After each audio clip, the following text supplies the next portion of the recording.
देखो रिकॉर्डिंग का मैसेज क्या है और स्क्रीन शेयर है। Yes ma'am. ठीक है। अच्छा देखो, हम लोग का measures of central tendency complete हो गया था। आज हम लोग जो है इसका एक्सरसाइज कंप्लीट कर लेंगे। सेट ए और बी ये दोनों तो करेंगे ही, और अगर टाइम बचेगा तो सेट सी करेंगे, क्योंकि वो हमारा एमसीक्यू जैसा क्वेश्चन है नहीं उसमें। ठीक है, उसमें एटलीस्ट 4 to 5 मार्क्स का क्वेश्चन है, इसीलिए पहले ये देखो लिखा हुआ भी है कैरीज 5 मार्क। 5 मार्क का तुम लोग का आएगा नहीं, फिर भी करवा देंगे। पहले वो दोनों करते हैं। Good morning Krish. अच्छा देखो, सेट ए, ठीक है, ये थियोरिटिकल है, इंपॉर्टेंट है, इसीलिए मैंने थ्योरी वगैरह सारा चीज कंप्लीट करवाने के बाद ही ये जो है स्टार्ट किया है। देखो एक्सरसाइज का तो तुम लोग बताने का कोशिश करो, मुझे कोशिश नहीं हो जाएगा, क्योंकि मैंने जो भी लिखवाया है उसी से ही देखो यहाँ पर क्वेश्चन होगा, अलग कुछ नहीं होगा।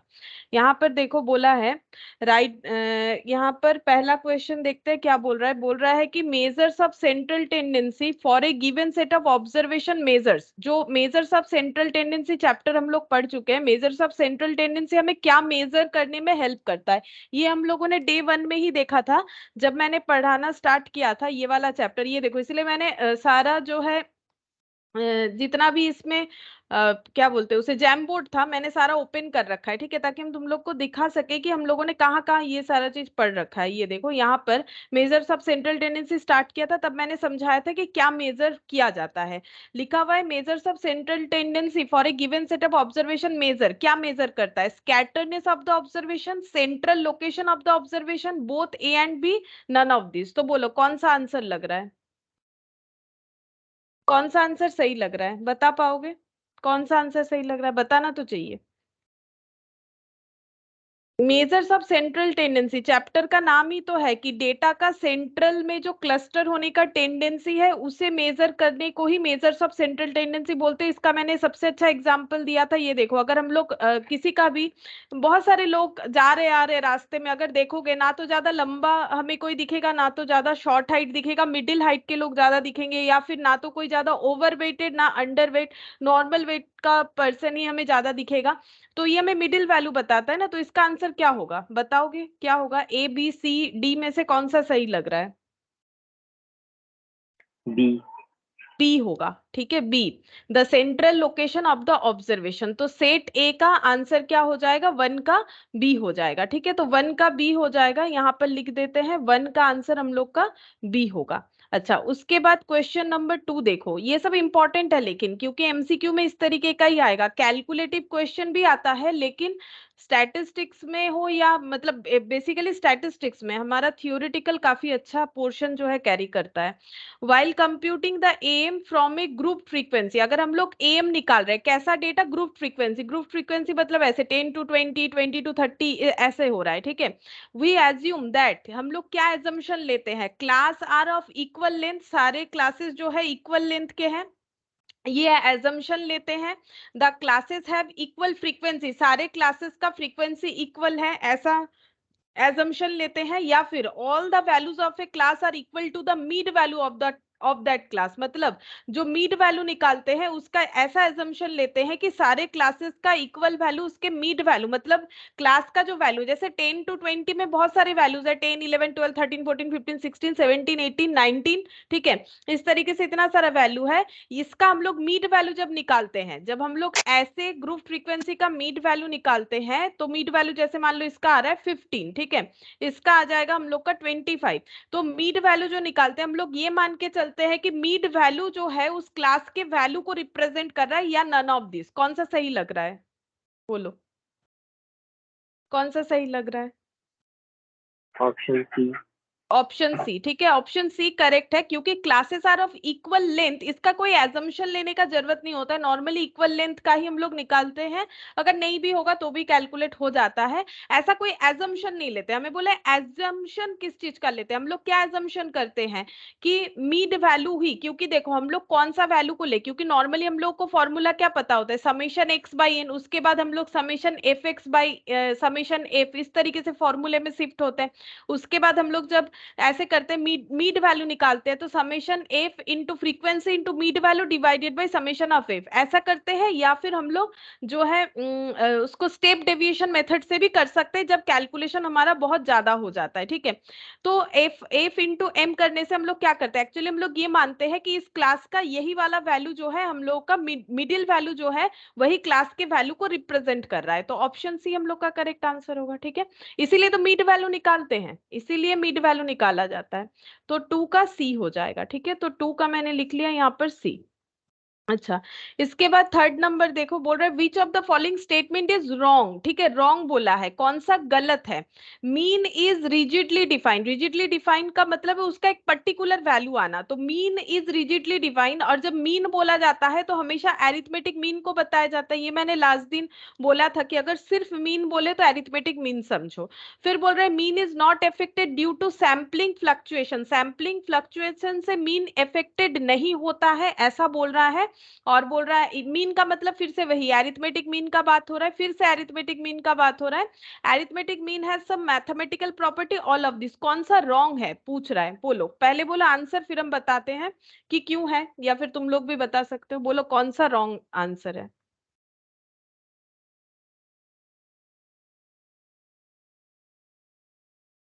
Good morning Sumit.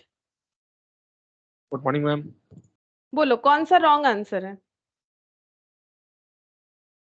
Sampling fluctuation क्या होता है, ये लास्ट दिन हम लोगों ने डिस्कस किया था ना, देखो लास्ट दिन तो हम लोगों ने यही पढ़ा था कि सैम्पलिंग फ्लक्चुएशन क्या होता है। ये देखो, सैम्पलिंग फ्लक्चुएशन का मतलब, छोड़ो हम यहाँ पर दिखा देते हैं, मैंने दिखाया तो था, अभी मिल नहीं रहा है मुझे। जैसे मान लो यहाँ पर 2 है, 5 है, 7 है, ठीक है, इसको अगर हम लोग इसका मीन निकालते हैं तो ये कितना हो जाएगा, ये 8 कर लेते हैं, ठीक है। तो यहाँ पर हो जाएगा 5 + 2 7, 7 + 8 15, 15/3 5 हो जाएगा। लेकिन इसी को अगर मतलब सैंपल अगर फ्लक्चुएट करता है तो मीन अफेक्टेड होगा कि नहीं, जैसे अगर ये मीडियन होता तो इसमें वैल्यू 5 ही आएगा, ठीक है। और अगर हम लोग ऐसे कर लेते हैं कि सपोज ऐसे कर लेते हैं 1, ठीक है, 1 5 और 80, तो भी मीडियन तो 5 ही आएगा, लेकिन मीन देखो चेंज हो जाएगा, मीन चेंज हो जाएगा। अगर इसको डिवाइड करेंगे तो ये हो गया 86/3, ये कितना आ जाएगा 28 पॉइंट समथिंग ऐसा आएगा। तो इसको बोलते हैं सैम्पलिंग फ्लक्चुएशन, सैंपल, ये सब सैंपल है 258, सैंपल फ्लक्चुएट होने से क्या मीन अफेक्टेड होगा कि नहीं होगा, तो मीन अफेक्टेड जरूर होगा। देखो मैंने सारा डेटा एज इट इज रखा, या फिर इसको 2 रख दो, ठीक है, सिर्फ ये लास्ट वाला चेंज कर दो, तो भी देखो सैंपल फ्लक्चुएट होते ही थोड़ा सा 880 हो गया, तो यहाँ पर देखो वैल्यूज जो है हम लोग का चेंज हो जाएगा। ये देखो 29 आ गया, कहाँ 5 आ रहा था वो 29 आ गया, इसको बोलते हैं सैम्पलिंग फ्लक्चुएशन। अब याद आ गया है तो मुझे आंसर बताओ कि कौन सा स्टेटमेंट रॉन्ग है। रिजिडली डिफाइंड का मतलब मीन का हम लोग एक पर्टिकुलर यानी एरिथमेटिक मीन का एक पर्टिकुलर वैल्यू निकाल सकते हैं, बिल्कुल, क्योंकि देखो जहां पर ये प्रॉपर्टीज लिखा हुआ था वहां पर हम लोगों ने पढ़ा भी था कि मीन जो है एरिथमेटिक मीन को हम लोग रिजिडली डिफाइन कर सकते हैं। रिजिडली डिफाइन का मतलब है इसका एक पर्टिकुलर आंसर आता है, ठीक है। और मैथमेटिकल प्रॉपर्टीज भी इसमें बिलोंग करता है, ये कोई मतलब पोजिशनल लोकेशन वैल्यू या फिर मोस्ट रिपीटेड नंबर ऐसा बात नहीं है, इसका एक मैथमेटिकल प्रॉपर्टी भी है, तभी तो इसे बोला जाता है ideal measures of central tendency में मीन ही आता है, क्योंकि सारे प्रॉपर्टीज को कवर करता है।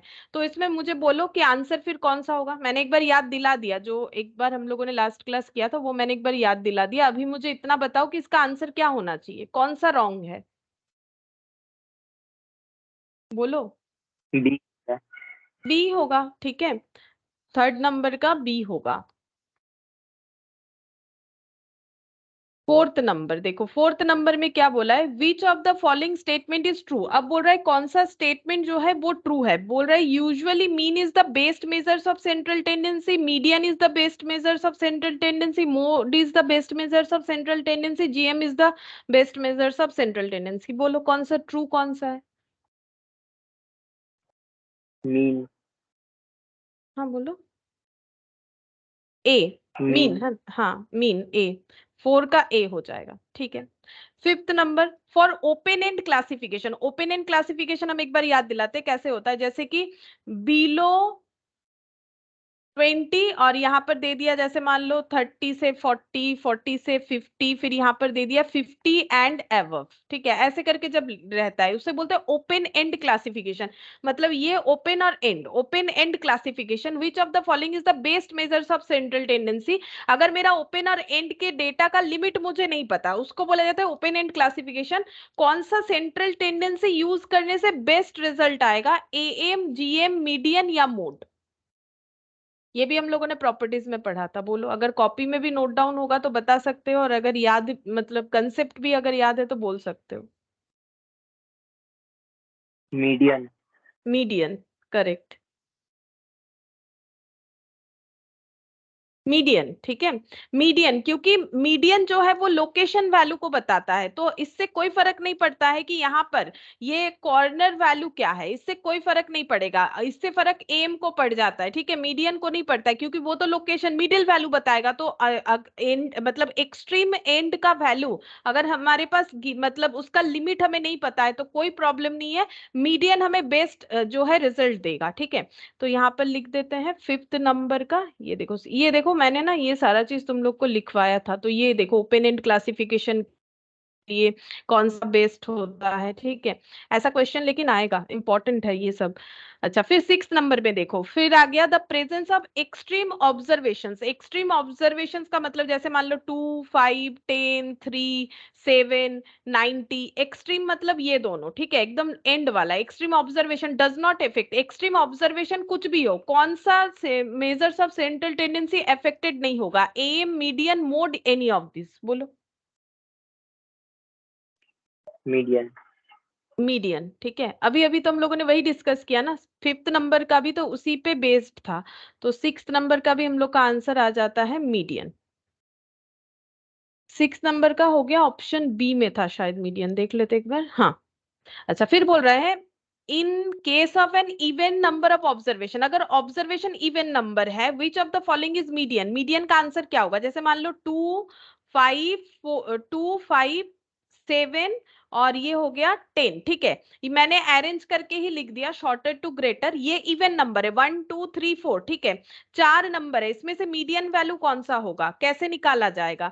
तो देखो ऑप्शन दिया है, any of the two middle most value. Middle most value में से कोई भी एक आंसर लिख देंगे। Simple average of this two middle values, दोनों मिडिल वैल्यू का सिंपल एवरेज करेंगे, सिंपल एवरेज, वेटेड नहीं।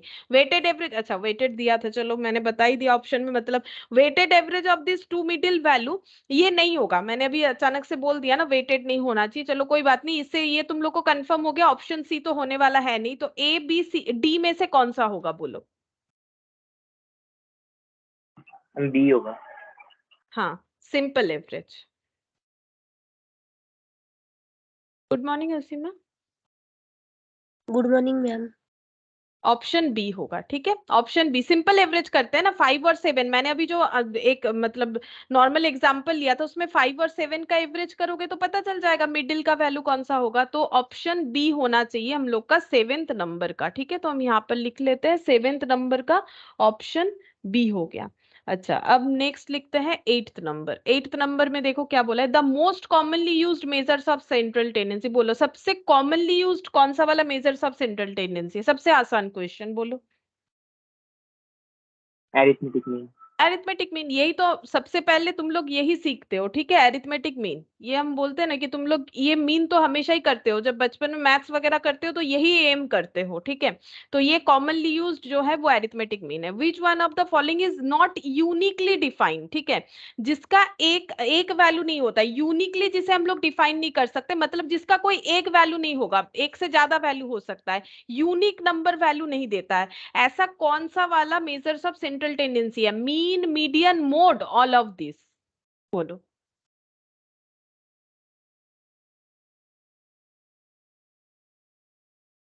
बोलो, मोड का देखो जहां लिखा हुआ था, मैंने मोड का डेफिनेशन क्या लिखवाया था, ये देखो मोड का मैंने लिखवाया था, mode can be one, mode can be more than one, mode can be none. उसका एग्जाम्पल भी दिया था, अलग अलग एग्जाम्पल लेके, कि एक जगह पे मोड का एक ही वैल्यू आया, एक जगह पे मोड का एक से ज्यादा वैल्यू आया, एक जगह पे मोड का एक से कम वैल्यू। मतलब मोड का कुछ भी आंसर हो सकता है, कोई पर्टिकुलर एक ही आंसर होगा ऐसा जरूरी नहीं है।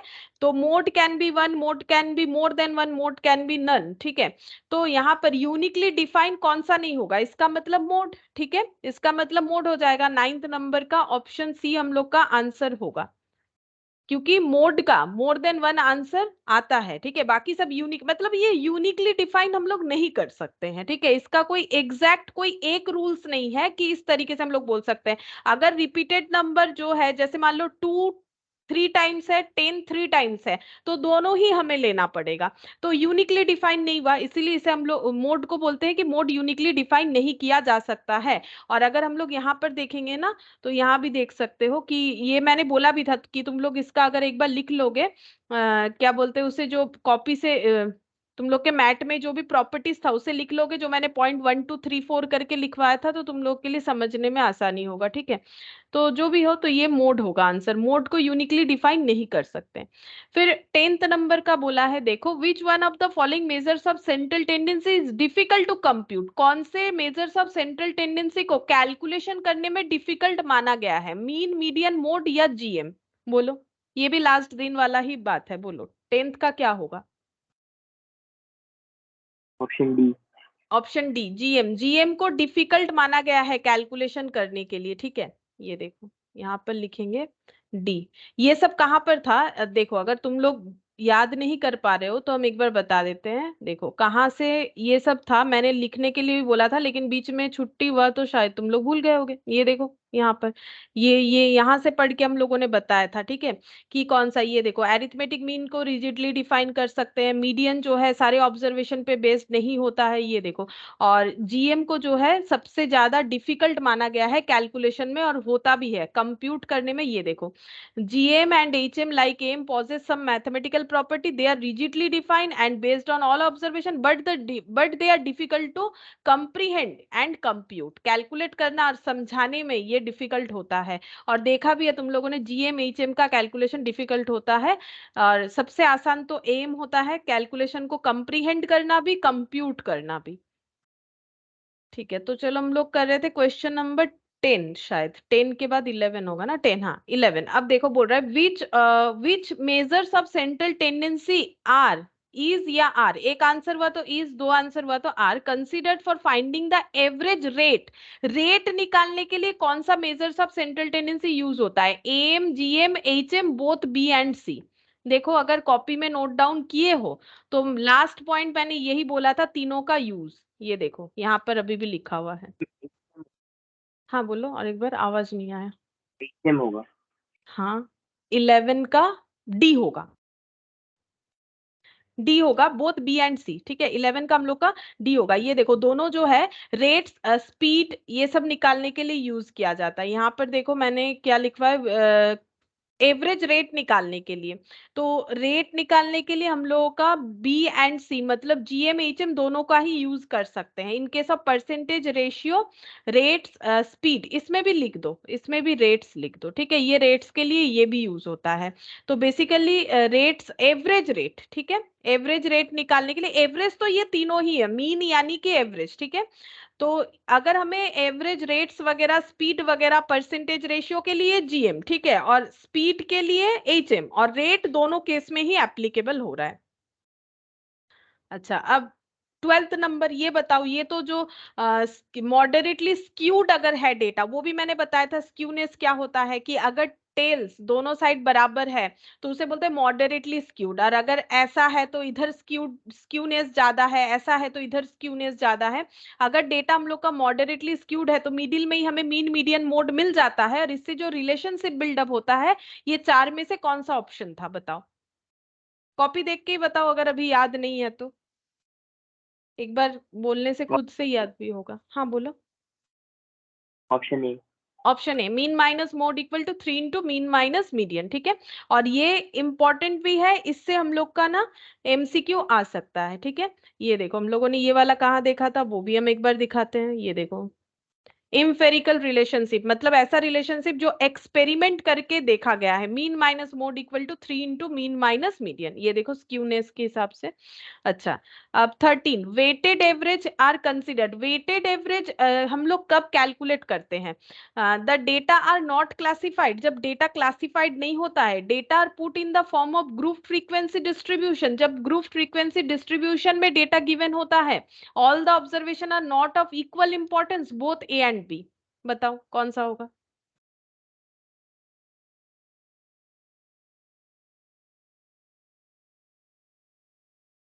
याद नहीं आ रहा है तो रुको हम दिखाते हैं। वेटेड एवरेज हम लोगों ने कहाँ लिखा था? वेटेड एवरेज यहाँ पर ही लिखा होगा, यहाँ पर। वेटेड एवरेज का मैंने बताया था, क्लास टेस्ट लिया, मिड टर्म टेस्ट लिया। तो याद करो मैंने क्या बोला था, कॉपी में देखो। देखो, when importance of all observation is not same, ठीक है। जब जैसे मैंने बोला था ना, क्लास टेस्ट का इंपॉर्टेंस 5% है एग्जाम्पल के हिसाब से, मिड टर्म का 25%, फाइनल टर्म का सबसे ज्यादा 70%। जब प्रायोरिटी बराबर नहीं होता है, एक टेस्ट ही हो रहा है लेकिन प्रायोरिटी बराबर नहीं, प्रायोरिटी अलग अलग है, तो इंपॉर्टेंस अगर ऑब्जर्वेशन का सेम नहीं है तो वेटेड एवरेज यूज होता है। अब बताओ आंसर क्या होना चाहिए? एक बार याद तो आ गया होगा, अब बताओ आंसर क्या होना चाहिए? वेटेड एवरेज कब कंसीडर करेंगे? Option C. ऑप्शन सी, ठीक है। 13 का ऑप्शन सी हो जाएगा।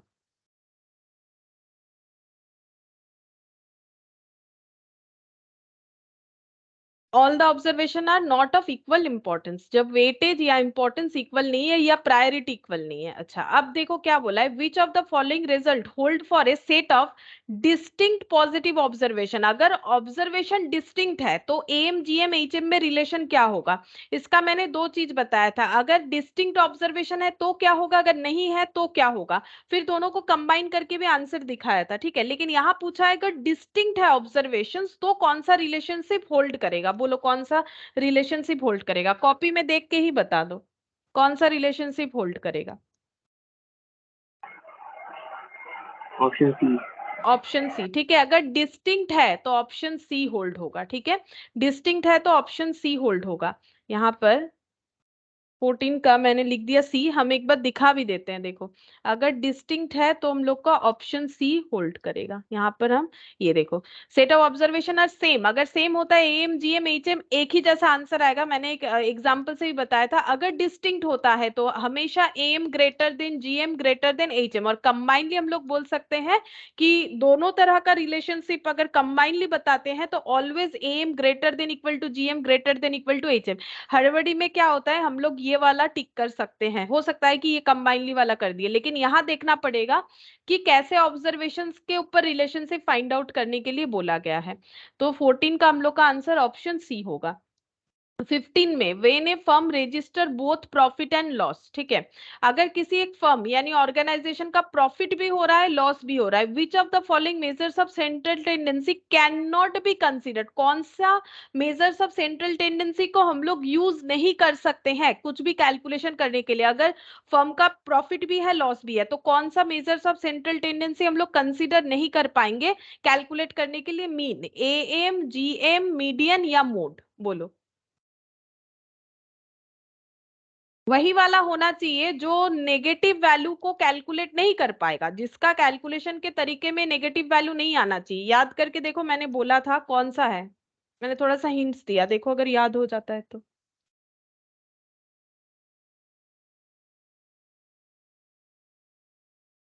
ये देखो, जब मैंने प्रॉपर्टीज लिखवाया था जीएम का तब मैंने क्या लिखवाया था? देखो यहाँ पर मैंने एक पॉइंट लिखवाया था,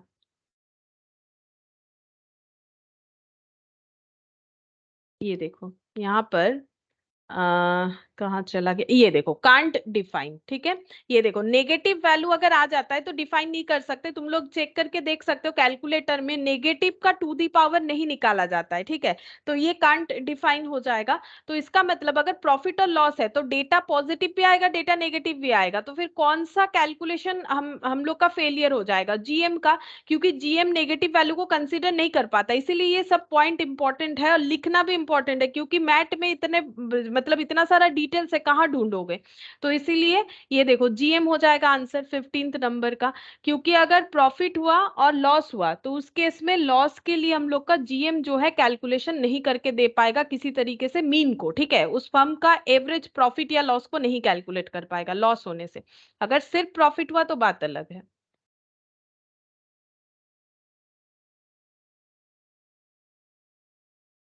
good afternoon Sahil. Good afternoon ma'am. अच्छा, उसके बाद देखो बोल रहे quartile are the values dividing a given set of observation into. बोलो क्वार्टाइल पूरे सेट ऑफ ऑब्जर्वेशन को कैसे डिवाइड करता है? 2 equal part, 4 equal part, 5 equal part, none of this. बोलो, ये तो सबसे आसान क्वेश्चन है। क्वार्टाइल का 4 मतलब इक्वल 4 इक्वल पार्ट्स। क्वार्टाइल का मतलब ही क्या था कि हम लोग जब पूरे ऑब्जर्वेशन को 4 पार्ट्स में डिवाइड करते हैं तो उसे बोला जाता है क्वार्टाइल। तो ये रहा ऑप्शन बी होगा इसमें। ये देखो यहाँ पर जब हम लोग क्वार्टाइल कर रहे थे, क्वार्टाइल मुझे लग रहा है इसके आगे करवाया है मैंने, नॉर्मली आगे ही करवाते हैं। हाँ ये देखो यहाँ पर जब हम लोग क्वार्टाइल के बारे में पढ़ रहे थे तब हम लोगों ने कैसे पढ़ा था? क्वार्टाइल मतलब 4 इक्वल पार्ट्स, लेकिन 3 पॉइंट से ही बन जाएगा। 10 इक्वल पार्ट्स यानी डिसाइल, परसेंटाइल मतलब 100 इक्वल पार्ट्स, है ना। तो क्वार्टाइल का मतलब होता है कि जब पूरा ऑब्जर्वेशन 4 इक्वल पार्ट्स में डिवाइड होता है तो उसे क्वार्टाइल बोला जाता है।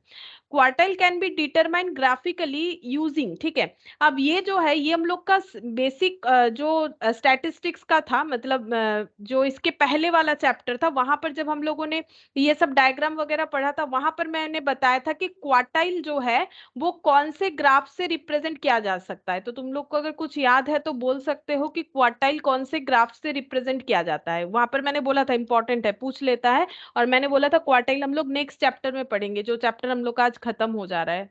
तो बता सकते हो कौन सा होगा? Histogram, frequency polygon, Oggy, pie chart. Quartile किससे डिफाइन किया जा सकता है?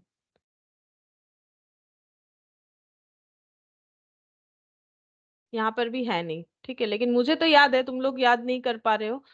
देखो याद लेकिन रखना पड़ेगा। तो ये देखो ऑगिव होगा, ठीक है। ऑगिव जो है उससे हम लोग क्वार्टाइल जो है ये ग्राफिकली रिप्रेजेंट कर सकते हैं।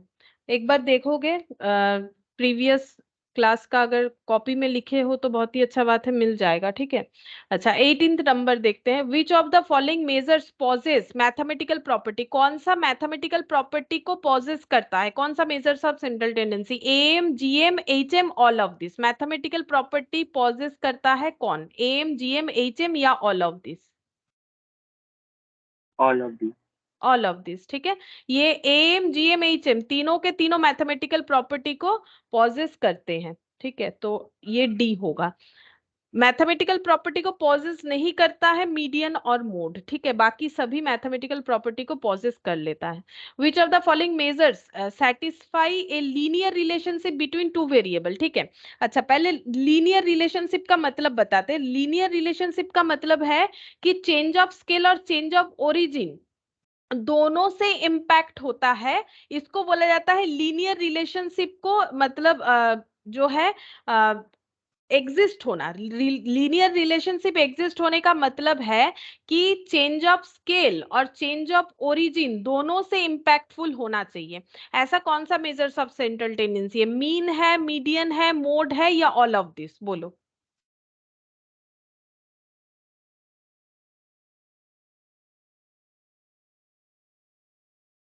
बोलो स्केल चेंज और ओरिजिन चेंज।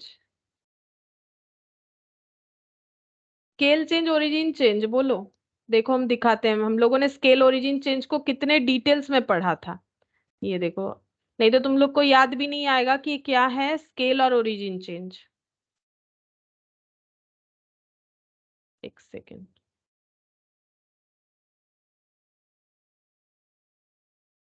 देखते हैं, मिल जाएगा मेजर्स ऑफ सेंट्रल। मैंने सारा ही पीडीएफ ओपन कर रखा है।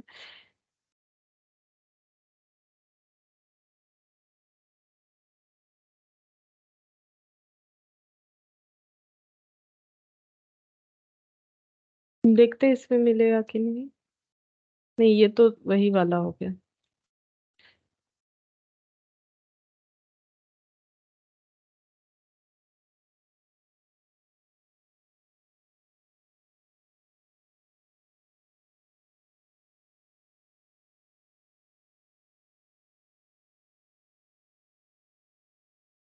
देखते हैं, इसमें मिल जाएगा। हाँ ये देखो, पाई चार्ट, बार डायग्राम, ये भी यहाँ पर मिल गया। ठीक है, कोई बात नहीं, ये तो उसके पहले चैप्टर है। फ्रीक्वेंसी डिस्ट्रीब्यूशन यहाँ पर हम लोगों ने, ये देखो हम दिखाते हैं, ये बाद ही मिलेगा।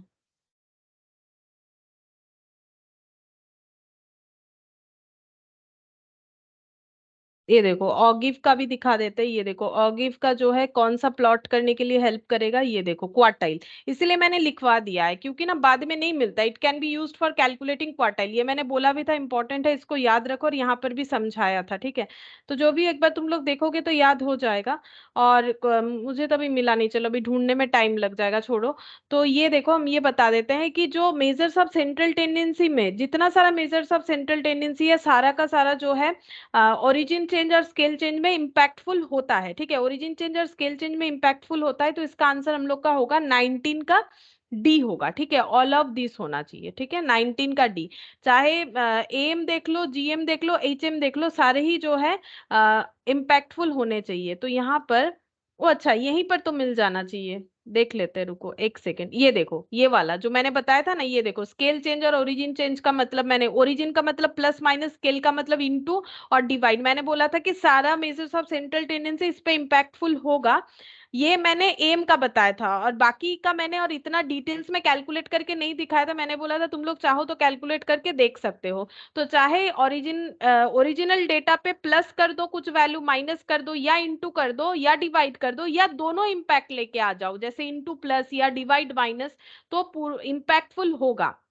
मीन जो है वो चेंज होता जाएगा, वैसे ही होगा जैसे यहाँ पर चेंज हो रहा है। जैसे यहाँ पर x में +2 हुआ, तो मीन का वैल्यू नॉर्मल डेटा पे जितना आ रहा था उससे 2 ज्यादा होगा। ठीक है, ये डेटा अगर तुम लोग देखोगे तो समझ जाओगे हम कौन से पॉइंट का बात कर रहे हैं। तो ओरिजिन और स्केल चेंज से इम्पैक्टफुल होता है सारा का सारा मेजर्स ऑफ सेंट्रल टेंडेंसी। अब डिस्पर्सन में आएगा तब देखोगे कि जो है वो स्केल चेंज में इम्पैक्टफुल नहीं होता है, या फिर जो है ओरिजिन में नहीं होता है, वहां पर अलग होगा। लेकिन एक चीज याद रखो कि जितने भी मेजर्स ऑफ सेंट्रल टेंडेंसी है, मीन मीडियन मोड, सारे के सारे जो है स्केल और ओरिजिन चेंज में इम्पैक्टफुल होता है। तुम लोग प्रॉपर्टी में देखोगे अलग अलग लिखवाया हुआ है, मैंने वहां पर हर जगह पे लिखवाया है कि इम्पैक्टफुल होता है या नहीं होता, और यहाँ पर मैंने डिटेल्स में दिखाया है। अच्छा, लास्ट यहाँ पर सेट ए का, विच of the following measures of central tendency is based on only 50% of the central value. Central value के 50% वैल्यू के ऊपर बेस करके कौन सा मेजर्स होता है, मीन, मीडियन या मोड, या बोथ ए एंड बी, कौन सा होगा?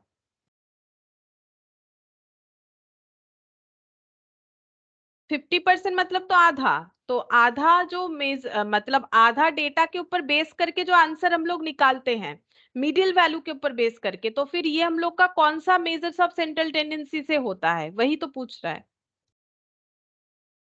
क्वार्टाइल मतलब मीन 1/4। मीडियन, मीडियन, मीडियन होगा ना। 1/4 का मतलब तो मीडियन हो गया, ये देखो, सॉरी 1/4 बोल रहे हैं। मिडिल वैल्यू मतलब 50% मतलब क्या, हाफ।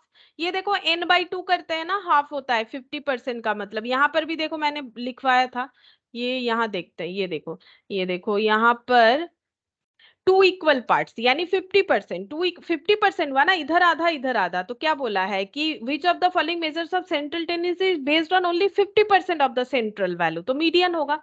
तो 20 का बी होना चाहिए, ये देखो 20 का बी। ठीक है, एक बार गो थ्रू करोगे तो याद हो जाएगा। ठीक है, जितना भी याद है और थोड़ा सा याद हो जाना चाहिए। अच्छा, अब सेट बी का क्वेश्चन कर सकते हैं। सेट बी में कुछ कुछ क्वेश्चन हम लोगों ने कर लिया था। ठीक है, ये देखो सेट बी में हम लोगों ने क्वेश्चन नंबर 1 कर लिया था। यहाँ पर ये देखो, यहाँ देखोगे तो समझ में आएगा। सेट बी में हम लोगों ने क्वेश्चन नंबर 1 कर लिया था।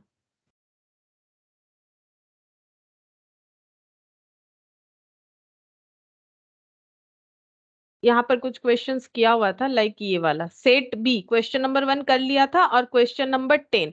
तो अभी हम लोग क्वेश्चन नंबर 2 से स्टार्ट कर सकते हैं। ठीक है, यहाँ पर बोल रहा है what is the median for the following observation. ऐसा क्वेश्चन आ सकता है, लिखा हुआ है भले ही कैरी 2 मार्क्स, लेकिन 1 मार्क का ऐसा एमसीक्यू आ सकता है। बोलो मीडियन कौन सा होगा इस ऑब्जर्वेशन का, बताओ मीडियन कौन सा होगा।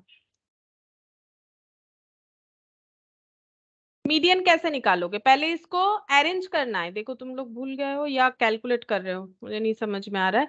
ये देखो यहाँ पर क्वेश्चन नंबर 2, पहले अरेंज करो शॉर्टर टू ग्रेटर। तो क्या हो जाएगा? यहाँ पर लिख, यहाँ पर ही करके दिखा दे। 5 6 नहीं, पहले 4 आएगा। 4 5 6, इसके बाद 8 9 और 11। हम लोग को बताना है कि मीडियन कौन सा होगा। तो बोलो मीडियन वैल्यू कौन सा है?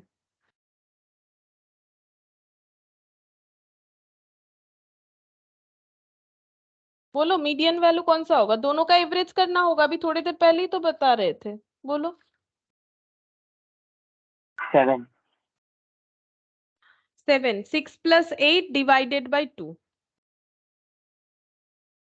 14/2 यानी कि 7 हो जाएगा। तो बी, 2 का बी हो जाएगा। ठीक है, 2 का बी हो जाएगा। 4 5 6 8 9 11, सबसे पहले इसको अरेंज करना है स्टेप 1 में, फिर जो मिडिल वैल्यू दो में क्लैश हो रहा है उसमें एवरेज कर लेना है। तो 14/2 यानी कि 7, यानी ऑप्शन बी हो जाएगा। ठीक है, इस तरीके से कैलकुलेट करना पड़ेगा। अच्छा, उसके बाद क्वेश्चन नंबर 3, यहाँ पर बोल रहा है कि what is the model value, मतलब मोड कौन सा होगा इसका। तो इसमें भी सबसे पहले अरेंज करो। ठीक है, इसमें भी सबसे पहले अरेंज करेंगे, शॉर्टर टू ग्रेटर ही कर लेते हैं। सबसे पहले 4 आ जाएगा, फिर 5 6। ठीक है, 4 5 6। अच्छा, इसके बाद 8 10 10 18, 8 10 10 15 और उसके बाद 18। मोड का आंसर क्या होगा बोलो? यहाँ पर लिख लेते हैं हम। 4 5 6 8 10 10 15 18, बोलो मोड का आंसर क्या हो जाएगा? 10 होगा। हाँ 10 होगा, most repeated number that is 10। ठीक है, तो इसका आंसर हम लोग का हो गया ऑप्शन बी। ठीक है, 10th का सॉरी 3, क्वेश्चन 3 का आंसर हो गया ऑप्शन बी। अच्छा, इसके बाद क्वेश्चन नंबर 4, जीएम निकालना है। 3 नंबर है, कैसे निकालना पड़ेगा हम याद दिला देते, तुम लोग करके देखो। तीनों को मल्टीप्लाई करना है टू दी पावर 1/3, क्योंकि 3 नंबर है। और कैलकुलेट करके मुझे बताओ कौन सा आंसर होगा। ये देखो यहाँ पर करते हैं, तुम लोग भी करो। नंबर है 8 24 और 40। 8 24 और 40, टू दी पावर कितना लिखना है? 1/3। क्यों? क्योंकि 3 नंबर है। ठीक है, यही जीएम का कैलकुलेशन का रूल्स होता है।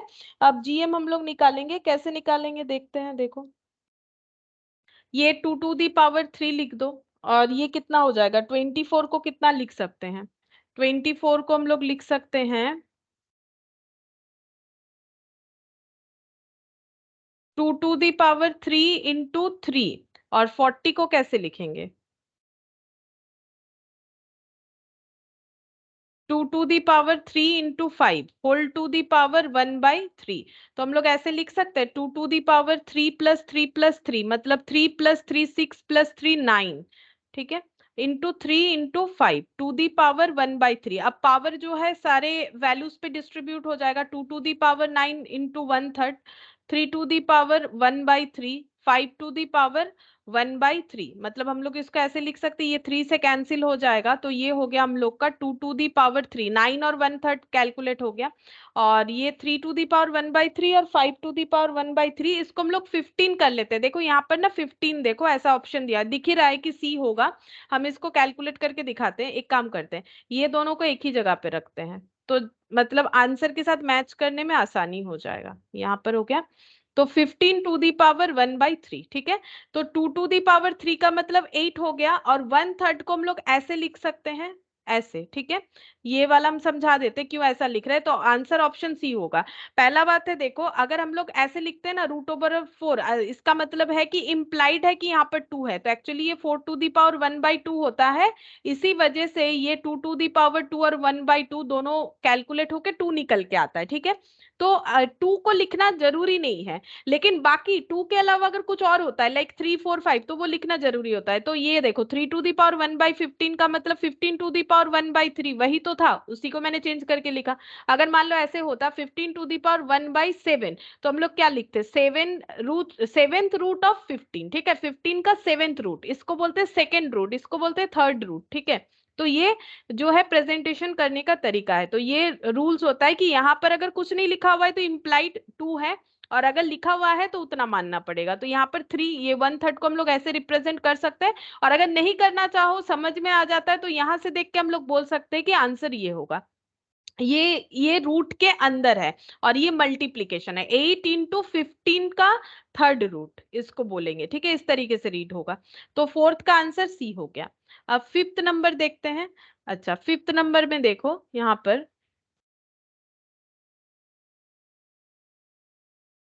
फिफ्थ नंबर में द हार्मोनिक मीन बोल रहा है। हार्मोनिक मीन निकालने के लिए नंबर का 235 का हार्मोनिक मीन। अब हार्मोनिक मीन का रूल्स क्या था, हार्मोनिक मीन हम लोगों ने डिटेल्स में पढ़ा हुआ है और वहां पर मैंने रूल्स सिखाया था, लेकिन अभी हम डायरेक्टली कर लेते हैं। हार्मोनिक मीन में क्या करना है, पहले सारे नंबर का हम लोग को क्या करना होता है, रिवर्स। ठीक है, एक बार हम डिटेल्स में ही बता दे रहे हैं, अगर याद नहीं, रिवर्स करना पड़ता है। फिर हम लोग को क्या करना पड़ेगा, उसका एम निकालना पड़ता है। तो एम कैसे होगा, 1/2, 1/3, 1/5 डिवाइडेड बाई 3, और इसका फिर से रिवर्स करना पड़ता है। स्टेप 1 में पहले इंडिविजुअली डेटा का रिवर्स, फिर स्टेप 2 में निकालते हैं एरिथमेटिक मीन, स्टेप 3 में क्या करते हैं, उसका रिवर्स करते हैं। ठीक है, तो 3 डिवाइडेड बाई 1/2, 1/3, 1/5। ठीक है, अब देखते हैं आंसर कितना आएगा। पॉइंट में है क्या, हाँ पॉइंट में दिया हुआ है, तो हम लोग भी पॉइंट में निकाल सकते हैं। तो 1/2 देखते हैं कितना आता है, 1/2 आता है 0.5, 1/3 तो आ जाएगा 0.33, ऐसा आएगा शायद। हाँ, 0.33, मैंने 2 3 लिया है, 1/5, तो ये कितना आ गया 0.2। तो 0.2 प्लस 0.5 प्लस 0.3, ये 1 आ रहा है। ठीक है, तो 3/1 यानी कि 3 आ जाएगा, 3/1 3 आ गया। आंसर तो मैच नहीं हुआ, मुझे लग रहा है ये पॉइंट का इश्यूज हो गया है। ठीक है, देख लेते फिर से एक बार। 0.5 प्लस 0.2 प्लस 0.333333, जब तक कैलकुलेटर लेगा ना तब तक लिखते जाओ, नहीं तो सही आंसर नहीं आएगा बस। ठीक है, जब तक तुम लोग का कैलकुलेटर 33 लेगा पूरा लिखते जाओ। ये आ गया 1.0333। अब इसको क्या करना है, इसको हम लोग को मेमोरी में देना पड़ेगा। ठीक है, ये देखो, इसको हम लोग मेमोरी में दे देते हैं।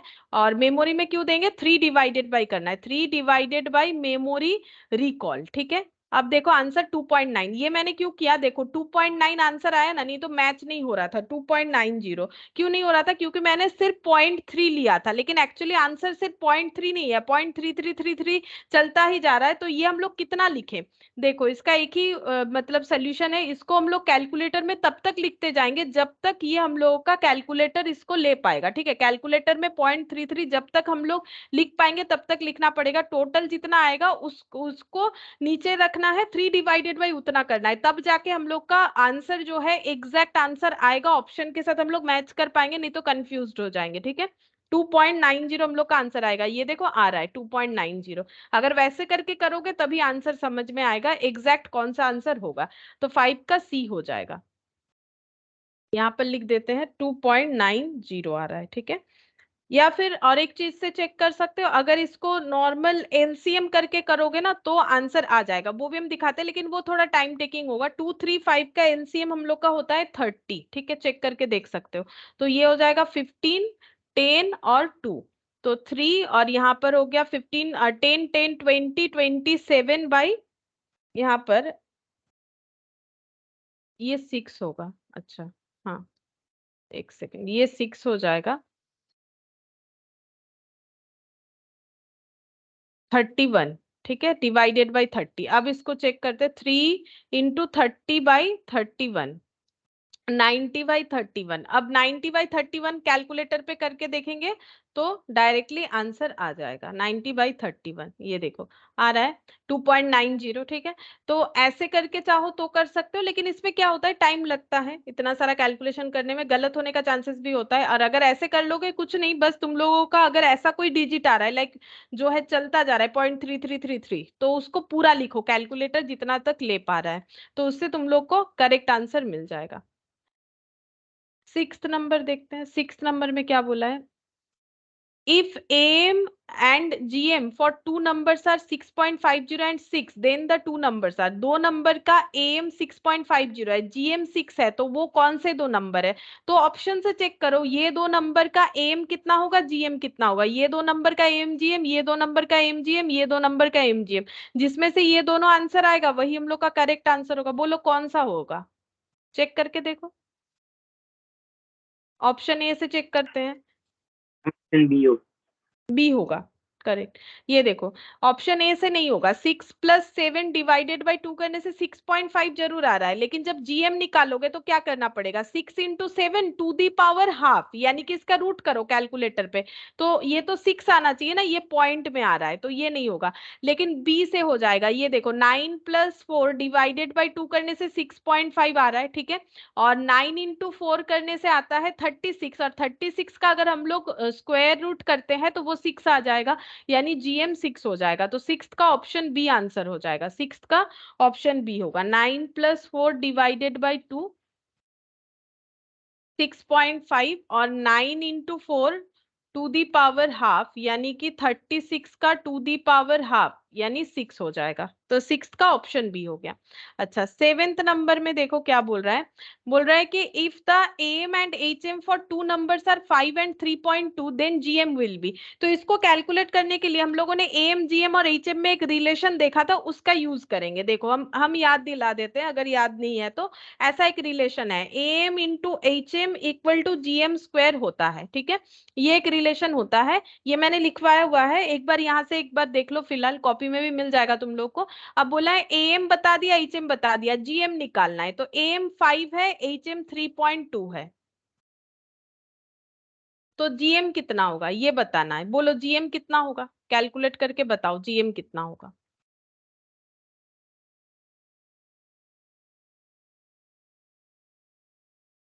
बोलो, मैंने तो इतना तक कैलकुलेट किया है, क्या हो गया आंसर, जीएम कितना होगा, क्या ऑप्शन ए होगा या कुछ और करना पड़ेगा?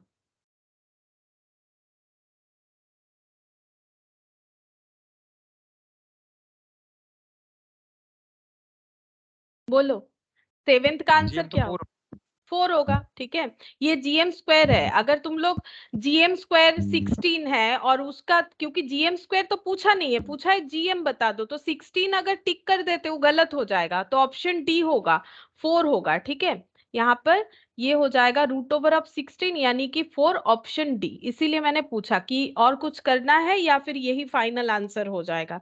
तो 16 मत लिख दो, चेक करो कि क्या बोला है, जीएम बोला है तो डी होगा, ऑप्शन डी 4 आंसर हो जाएगा। अच्छा, eighth number, what is the value of the first quartile for the observation. ये ऑब्जर्वेशन का फर्स्ट क्वार्टाइल का आंसर क्या है, मतलब Q1 पूछ रहा है। तो सबसे पहले तो हमें क्या करना है, अरेंज करना है। जब भी क्वार्टाइल कैलकुलेट करने के लिए बोलेगा, स्टेप 1 क्या हो जाएगा, हमें अरेंज करना है, पूरे डेटा को शॉर्टर टू ग्रेटर में अरेंज कर लेंगे। तो सबसे कम वैल्यू है ये 10, उसके बाद 12, उसके बाद 15, 16, 15, 16, 18, 20, 23, 28, ठीक है, ये सब वैल्यूज है। अच्छा, तो ये हम लोग लिख लेते हैं एट्थ नंबर में। सबसे पहले हम लोग इसे अरेंज कर रहे हैं, अरेंज करने पे हम लोग को डेटा ऐसा मिल रहा है, 10, 12, उसके बाद 15, उसके बाद 16, 18, 20, 23 और 28, ये सारा डेटा मिल गया। अब हमें क्या निकालना है, Q1। तो Q1 क्वार्टाइल का मतलब होता है पूरे ऑब्जर्वेशन को 4 पार्ट्स में डिवाइड करना, तो डिवाइडेड बाई 4 हो जाएगा। अब क्वार्टाइल 1 है तो 1 इंटू हो जाएगा, और यहाँ पर क्या लिखना पड़ेगा, n+1 डिवाइडेड बाई 4 टर्म, ऐसा लिखना पड़ेगा। तुम लोग देख सकते हो जहां मैंने लिखवाया है वहां पर मिल जाएगा जरूर, ठीक है। ये देखो हम देखते हैं अगर मिल जाता है तो यहाँ पर तुम लोग को एक बार रिकॉल करवाते हैं। ये देखो Q1 ऐसे करके निकलेगा, मैंने बताया भी था, ये कोई एग्जाम्पल था मैथ से ही, ठीक है, वहां से मैंने बताया था।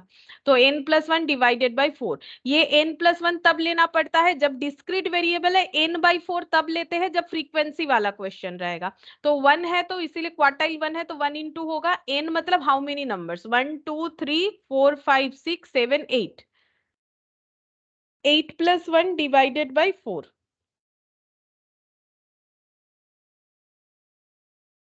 9/4, 9/4 और इंटू 1 मतलब 9/4 है, तो 9 डिवाइडेड बाई 4 लिखने से आता है 2.25, ठीक है 2.25। ये हो गया 2.25 टर्म। ये आंसर नहीं है, इतना नंबर टर्म। तो सेकेंड एंड 0.25, सेकेंड मतलब 12 है, तो हम लोग को इसको कैसे डिफाइन करना पड़ेगा, 12 प्लस 0.25 लेना है और थर्ड टर्म देखना है, क्योंकि 2.25 है मतलब सेकेंड से ज्यादा, तो थर्ड माइनस सेकेंड करना पड़ेगा। तो थर्ड में है 15, सेकेंड में है 12, तो इन दोनों का डिफरेंस, तो ये हो गया 12 प्लस 0.25 इंटू 3। अब 0.25 इंटू 3 कितना होता है देखते हैं, 0.75, तो 12.75 ये आंसर होगा, 12.75। एक बार चेक कर दे 12.75 है कि नहीं, है, ऑप्शन सी, ठीक है। और ये देखो ऐसे करके कैलकुलेट करना पड़ेगा, मैंने सिखाया था सेकेंड टर्म और उसके आगे वाला, तो उसके आगे वाले का डिफरेंस ऐसे जाएगा, थर्ड माइनस सेकेंड, ठीक है। तो ऐसे करके कैलकुलेट होगा। तो ये अलग डेटा था, बाकी रूल्स वगैरह सब सेम रहेगा, तो ऐसे करके Q1 निकल जाएगा। तो 2.25 आने पे सेकेंड और थर्ड, ठीक है। अगर 3.25 आता तो थर्ड और फोर्थ, तो सेकेंड प्लस, इसमें क्या लिया हम लोगों ने, second plus second term plus 0.25 जो फ्रैक्शन है, और सेकेंड के आगे वाला थर्ड माइनस सेकेंड टर्म, ठीक है। ऐसे करके करना है। अच्छा चलो एक बार हम लोग का फिर से रिकॉल हो ही गया। चलो अब 9th नंबर देखते हैं। 9th नंबर में हम लोग को क्या बोला है, the third decile for the number, तो डिसाइल निकालना है। तो डिसाइल मतलब पूरे डेटा को डिवाइडेड बाई 10 करना है। यहाँ पर n+1 बाई हम लोगों ने 4 किया और फर्स्ट क्वार्टाइल था तो 1 मल्टीप्लाई किया। यहाँ पर थर्ड डिसाइल है तो n+1 डिवाइडेड बाई 10 होगा और 3 मल्टीप्लाई होगा। और इसमें भी अरेंज करना पड़ेगा, अरेंज करने से शॉर्टर टू ग्रेटर ही करेंगे। सबसे पहले 9 आएगा, फिर 10, 10 के बाद 11 12, अच्छा 11 12, 15 18 20, 15 18 20 25, 9th नंबर, ठीक है। तो 9 10 11 12 15 18 20 और 25 सेम तरीके से करो, सेम तरीके से करना है। डिसाइल का नंबर देख लो, थर्ड डिसाइल बोला यानी D3, D3 का मतलब हो जाएगा 3 मल्टीप्लाई होगा, जैसे फर्स्ट क्वार्टाइल यानी 1 इंटू n+1 होगा, क्योंकि हम लोग का डिस्क्रीट वेरिएबल है, डिवाइडेड बाई 4 के जगह 10 होगा, क्योंकि डिसाइल का मतलब होता है 10 पार्ट्स में डेटा को डिवाइड करना। अच्छा अब इतना नंबर टर्म, अब देखते हैं कितना आ रहा है, 3 इंटू एन कितना है, 1 2 3 4 5 6 7 8, 8 नंबर्स है, 8 + 1 डिवाइडेड बाई 10th टर्म। अब देखते हैं कैलकुलेटर पे कितना आता है, डायरेक्टली चेक कर लेते हैं। 8 + 1 9 इंटू 3 डिवाइडेड बाई 10 यानी 2.7 नंबर टर्म आएगा। तो 2.7 टर्म, 2 मतलब सेकेंड वाला, ठीक है। सेकेंड टर्म में क्या है, 10 है, प्लस 0.7 जो फ्रैक्शन है, सेकेंड के बाद वाला टर्म यानी थर्ड, 11 माइनस सेकेंड वाला टर्म, सेम कंसेप्ट है जैसे क्वार्टाइल का होता है। 10 प्लस 0.7 इंटू 1, तो 10.7 ये आंसर होगा। देखते हैं 10.7 ऐसा कोई आंसर है कि नहीं है 9th नंबर का, है, ऑप्शन बी हो जाएगा, ठीक है, ऑप्शन बी। अच्छा इसके बाद यहाँ पर क्वेश्चन नंबर 10 में देखते हैं, यहाँ ये वाला किया हुआ है, क्वेश्चन नंबर 10 जो है ना ये हम लोग का किया हुआ है, हम दिखा देते हैं। ये देखो सेट बी का क्वेश्चन नंबर 10 कंबाइन मीन का था, ये हम लोगों ने कर लिया है। 11th भी कर लिया है, स्किल्ड अनस्किल्ड वर्कर, ये वाला भी हम लोग पहले कर चुके हैं। अच्छा इसके बाद 12th नंबर वाला करेंगे। देखो ये दोनों पहले करवाया हुआ है, इसके बाद हम लोग 12th नंबर वाला करेंगे।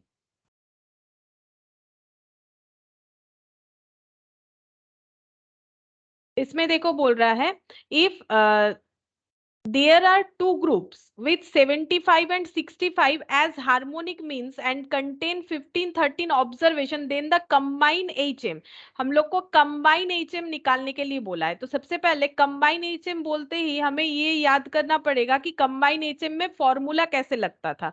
तो combine HM का फॉर्मूला देखो, HM में क्या होता है, ऊपर n चला जाता है और नीचे डेटा रिवर्स मोड में आ जाता है। तो इसमें हम लोग लिखेंगे ऐसे n1 + n2। एक बार फॉर्मूला देखो, मैंने तो इलाबोरेट करके समझा दिया था, एक बार जस्ट लिख लेते हैं। और ऐसा था, ऐसा फॉर्मूला था। और ऐसा क्यों होता है ये हम लोगों ने डिटेल्स में तब देखा था, अब और नहीं बता रहे। हम लोग को ये फॉर्मूला याद रखना पड़ेगा। जैसे ये फॉर्मूला याद हो गया, अब हम लोग डेटा को पुट कर सकते हैं। अब डेटा समझो, if there are two groups, दो ग्रुप है विथ 75 65 एज हार्मोनिक मीन, तो हार्मोनिक मीन को H से डिनोट करते हैं, दो है तो H1 H2, तो पहला H1 75, तो ये यहाँ पर 75 आ जाएगा, और दूसरा वाला है 65, तो यहाँ पर मैंने 65 लिख लिया। क्वेश्चन में बोला है हार्मोनिक मीन इतना है, कंटेनिंग 15 एंड 30 ऑब्जर्वेशन, तो नंबर ऑफ ऑब्जर्वेशन 15 एंड 13 है, एन है नंबर ऑफ ऑब्जर्वेशन, तो 15 प्लस 13, यहाँ पर भी हो जाएगा 15 और 13। ठीक है, ये लिख लिया हम लोगों ने। अब कैलकुलेशन करके आंसर निकालना पड़ेगा बस, और तो कुछ नहीं। अब कैलकुलेशन करते हैं, 15 प्लस 13 कितना हो जाएगा, 28 हो गया। अब 15/75 कैलकुलेटर पे ही कर लेंगे, देखो कितना आता है 0.2, और 13/65 0.2, तो 28 डिवाइडेड बाई 0.4, देखते कितना आता है, 70 आ रहा है। ठीक है, देखते हैं ऑप्शन 70 का है कि नहीं। हाँ है, ऑप्शन सी, 12 का ऑप्शन सी हो जाएगा। ठीक है, तो ये फॉर्मूला लेकिन हम लोग को याद रखना पड़ेगा कि कंबाइन मीन का formula, sorry combine harmonic mean, सिर्फ मीन नहीं है, कंबाइन हार्मोनिक मीन का फॉर्मूला क्या होगा हम दिखाते हैं। देखो हम लोगों ने कहाँ पर ये वाला चीज डिस्कस किया था, ये देखो हार्मोनिक मीन, और उसके बाद ये देखो कंबाइन हार्मोनिक मीन हम लोगों ने यहाँ पर डिस्कस किया था, और इसको मैंने समझाया भी था कि कंबाइन हार्मोनिक मीन कैसे करके आ रहा है। अगर हम लोग दोनों को मिलाते हैं तो सेम आंसर ही आएगा, इसके जगह हम लोग फॉर्मूला यूज करते हैं ताकि ज्यादा टाइम ना लगे। ये देखो, अच्छा इसके बाद 12th के बाद हम लोग करेंगे 13 number, what is the harmonic mean of ये। ठीक है, ये इंपॉर्टेंट है, थोड़ा अलग है क्वेश्चन। देखो यहाँ पर क्या बोला है, what is the HM of 1,1/2, क्या क्या डेटा है देखो, 1,1/2 है, इसके बाद 1/3 है, फिर डॉट डॉट करके 1/n है। इसका हम लोग को कैलकुलेट करने के लिए बोला है हार्मोनिक मीन। ठीक है, तो हार्मोनिक मीन कैसे कैलकुलेट होता है, हार्मोनिक मीन का जो फॉर्मूला है वो कुछ ऐसा होता है, n divided by summation of 1/x। ठीक है, ये जस्ट एक मतलब समरी करके बता रहे, ऐसा होता है इसका फॉर्मूला। अच्छा, अब n तो हमें नहीं पता कितने सारे नंबर है, 1 1/2 1/3 डॉट डॉट करके 1/n, मतलब हम लोग बोल सकते हैं टोटल n नंबर्स है। तो यहाँ पर n को n ही रखते हैं, क्योंकि जब पता ही नहीं कितना सारा नंबर है, मतलब ये 1 2 3 4 डॉट डॉट करके यहाँ पर ये लास्ट नंबर है। ठीक है, ये 1/n तक जा रहा है सीरीज, यानी ये लास्ट नंबर है, लेकिन कितने सारे नंबर है वो नहीं पता, यानी हम लोग बोल सकते हैं n को n ही रख देंगे, n नंबर्स है। और समेशन ऑफ क्या होता है 1/x, तो 1 डिवाइडेड बाई 1। हम लोग को डेटा को क्या करना है, रिवर्स। अगर हम लोग डिटेल्स में देखें तो स्टेप 1 में हमें क्या करना पड़ता है, डेटा को रिवर्स, तो 1 का रिवर्स 1/1, 1/2 का रिवर्स क्या होता है 1 डिवाइडेड बाई 1/2। ठीक है, इसके नीचे क्या है, कुछ नहीं है, मतलब 1 है, तो इसका रिवर्स क्या होगा 1/1, इसका रिवर्स क्या होगा 1/2 डिवाइडेड बाई 1, ऐसे करके रिवर्स होगा ना। जैसे अगर हमें 2 दिया हुआ होता तो हम लोग 1/2 लिखते, तो 1/2 दिया हुआ है तो वो 2 हो जाएगा, फिर यहाँ पर आ जाएगा 1/3 का रिवर्स, ऐसे। ठीक है, मतलब अगर स्टेप वाइज करें तो पहले रिवर्स करेंगे, तो 1 का रिवर्स 1/1, 1/2 का रिवर्स ऐसे, 1 डिवाइडेड बाई 1/2 रिवर्स कर दिया, 1 डिवाइडेड बाई 1/3 डॉट डॉट करके 1 डिवाइडेड बाई 1/n, इस तरीके से रिवर्स हो जाएगा। तो यहाँ पर भी लिख लेते हैं ये ऐसे करके 1 डिवाइडेड बाई 1/n। अब रिवर्स करने के बाद हम लोग क्या करते हैं, ये सबका एम निकालते हैं, तो एम कैसे होगा, एम हो जाएगा 1/1 प्लस ये 1/1 का तो आंसर 1 होगा, ये सबको हम लोग सॉल्व भी तो कर सकते हैं, 1/1 1 होगा, 1 डिवाइडेड बाई 1/2 2 होगा, 1 डिवाइडेड बाई 1/3 3 होगा, 1 डिवाइडेड बाई 1/n n होगा, है ना। तो ऐसे हो जाएगा। ठीक है, अब इसका अगर हम लोग को एम निकालना है तो हम लोग ऐसे करके एम निकालते हैं, फिर इसका रिवर्स कर देते हैं, तो ऊपर ये मैंने 3 गलती से लिख दिया, ये एन हो जाएगा। अब ये एन ऊपर चला जाएगा, बाकी डेटा नीचे आ जाएगा, तो हम इसको एक ही बार में कर रहे हैं, क्योंकि वो तो मैंने डेफिनेशन को समझाने के लिए इतने स्टेप्स में दिखाया था, लेकिन एग्जाम में तुम लोग को स्टेप वाइज थोड़ी ना करना है, वो तो प्रैक्टिस के लिए है। समझ जाने पे तो डायरेक्ट ऐसे ही करना होगा ना। अभी देखो थोड़ी देर पहले हम लोगों ने KHM निकाला, तो वहां पर ऐसे ही तो किया था, ये देखो क्या करना है, जितने नंबर है वो ऊपर चला जाएगा और नीचे सबका रिवर्स आ जाएगा। तो वही चीज कर रहे हैं, जितना नंबर है नहीं पता कितना सारा है वो ऊपर चला गया, बाकी सारे डेटा का रिवर्स आ जाएगा। तो n 1/1 का वैल्यू 1 होता है, 1 इंटू 1/2 करने से 2/1 हो जाएगा। तो ये 2, ये 3, ये हो गया n। ठीक है। अच्छा, अब यहाँ पर देखो ये जो 1 + 2 + 3 है, ये एक्चुअली एक फॉर्मूला होता है। ठीक है, ये n नेचुरल नंबर्स का फॉर्मूला है। इसका सम क्या होता है, n into n + 1 divided by 2। ठीक है, ये फॉर्मूला जो है मैथ्स में यूज होता है। ये फॉर्मूला थोड़ा सा याद रखो, अगर ये क्वेश्चन आ जाए तो ये क्या फॉर्मूला है, sum of natural numbers, sum of n natural numbers. ठीक है, ये हम लोगों ने पहले नहीं किया है, वैसे भी ये मैथ्स का पोर्शन हो गया। तो ये देखो नेचुरल नंबर्स का सम 1 + 2 + 3 ऐसे करके प्लस n तक अगर देखेंगे तो ऐसे होगा n into n + 1 divided by 2, ये फॉर्मूला है। ठीक है, n into n + 1 divided by 2। अगर इस क्वेश्चन को हमें करना है तो ये फॉर्मूला याद रखना ही पड़ेगा। तो यहाँ पर हो गया n। ठीक है, अब ये ऊपर 2 चला गया, n इंटू n + 1। अब n cancel out, 2 divided by n + 1। ऐसा कोई आंसर अगर है तो हम लोग का देख लेते हैं, 2 divided by n + 1, option C. ठीक है, 2 डिवाइडेड बाई n + 1 ये होगा। इस क्वेश्चन के लिए ये वाला फॉर्मूला जरूरी है, अगर ये फॉर्मूला हम लोग नहीं याद रखेंगे तो ये नहीं कर पाएंगे। ठीक है, तो यहाँ पर हम लोग का n into n + 1 divided by 2, ये sum of natural numbers up to n तक का फॉर्मूला होता है। तो उसको पुट करके हमें मिल गया 2 डिवाइडेड बाई n + 1, जो कि ऑप्शन सी के साथ मैच हो रहा है। अच्छा, अब 14 नंबर देखते हैं, इसमें क्या बोला है। An aeroplane flies from A to B at a rate of 500 km/h and comes back from B to A at rate of 700 km/h. The average speed of the aeroplane. Aeroplane का average speed जो है ये हम लोग को calculate करने के लिए बोला है। मतलब क्वेश्चन कुछ इस तरीके से है कि अगर डेस्टिनेशन A to B है, ठीक है, जैसे यहाँ पर बोला है A से B में जब जा रहा है तो 500 km/h बेसिस पे जा रहा है। यहाँ से जब यहाँ पर आ रहा है एरोप्लेन तो 500 km/h बेसिस पे जो है जा रहा है, और जब रिटर्न बैक हो रहा है बी टू ए तो बोल रहा है कि रेट जो है स्पीड 700 km/h बेसिस पे, 700 km/h बेसिस पे। तो यहाँ पर हम लोग का एक चीज देखना चाहिए कि डिस्टेंस जो है वो हम लोग का फिक्स्ड है। अगर ध्यान से हम लोग देखें, डिस्टेंस हम लोग का फिक्स्ड है, A to B, B to A, distance तो हम लोग का फिक्स्ड है।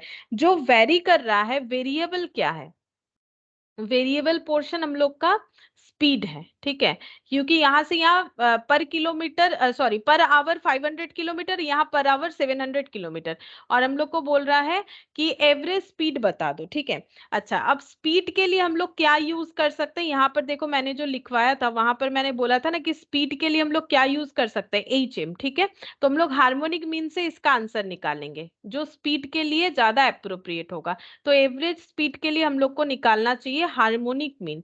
तो हार्मोनिक मीन कैसे निकालेंगे, हार्मोनिक, ये देखो दो डेटा है 500 और 700, इसका रिवर्स क्या हो जाएगा, 1/500 और 1/700, क्योंकि दो डेटा है तो यहाँ पर 2 हो जाएगा। अब इसका आंसर देख लेते हैं कितना आता है, 1/500 0.002 और 1/700। अच्छा, ये तो काफी सारे पॉइंट में आ रहा है, 0.00, ये पूरा डेटा ले लेते हैं। एक काम करते हैं, ये डेटा प्लस 0.002 ये लिख लेते हैं ऐसे, प्लस 0.002। ठीक है, ये टोटल जितना भी आ गया इसको हम लोग रखेंगे मेमोरी में, ये हटाते हैं।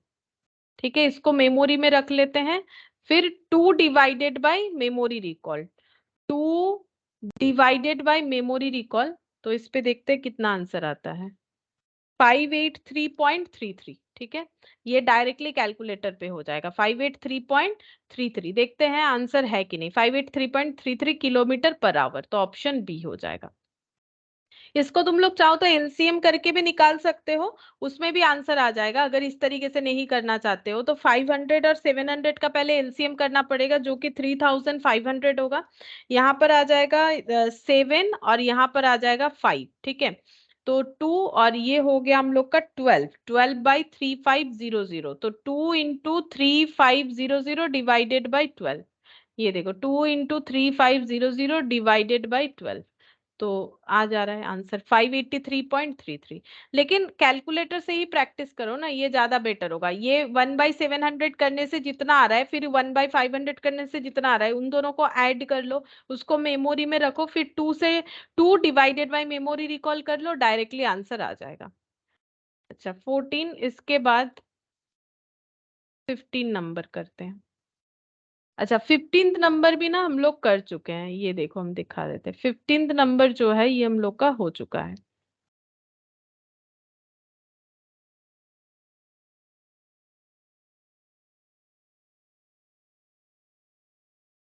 ये देखो 15 नंबर 1 2 3 4 5 1 2 3 4 5 फ्रीक्वेंसी के हिसाब से, ये देखो इसका आंसर हम लोग का आया हुआ है 11/3। ये हो चुका है 15 नंबर। ठीक है, अब हम लोग 16th नंबर करते हैं। 16 नंबर में देखते हैं क्या बोला है।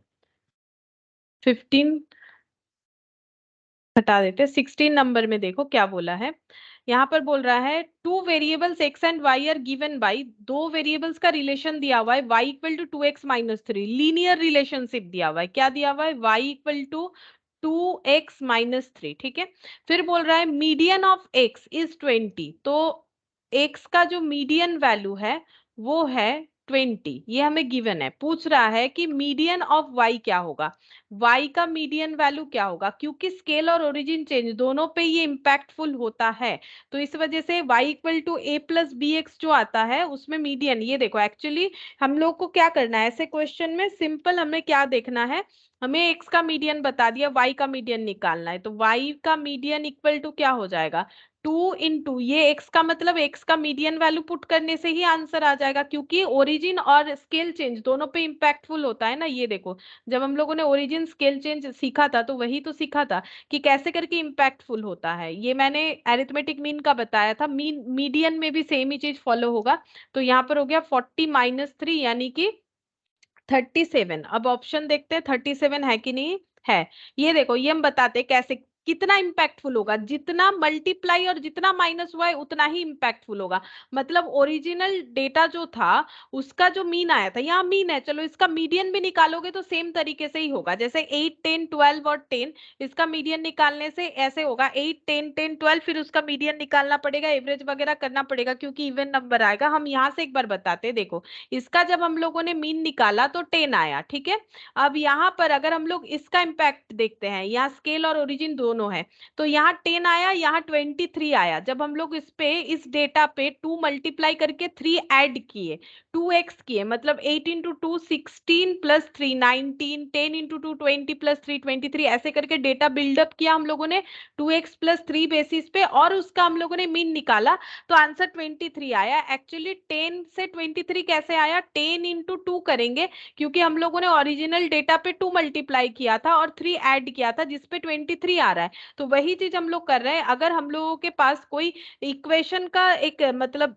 लीनियर रिलेशनशिप दिया हुआ है, लीनियर रिलेशनशिप का मतलब थोड़ी देर पहले मैंने बताया चेंज ऑफ ओरिजिन और स्केल दोनों पे इंपैक्टफुल होना, तो अगर एक्स का मीडियन जो ओरिजिनल डेटा है उसका मीड वैल्यू 20 है, तो वाई जो चेंज डेटा है उसका मीडियन वैल्यू क्या होगा, उतना ही चेंज करेंगे जितना स्केल और ओरिजिन में चेंज है, तो 2 इंटू एक्स का वैल्यू कर लेंगे, जैसे हम लोगों ने यहाँ पर क्या किया, यहाँ पर हम लोगों ने 2 इंटू ये 10 लगाए, 10 क्या था, एक्स का मीन, तो यहाँ पर मीन के जगह मीडियन बोला है। ठीक है, ये भी मैंने बताया हुआ है तुम लोग को, मीडियन जब बताया था, तो सेम तरीके से ही हमें करना है, तो बस यहाँ पर पुट कर दिया वैल्यू, तो हम लोग का आंसर आ जाएगा कि मीडियन वाई का कितना होगा, तो 37 हुआ।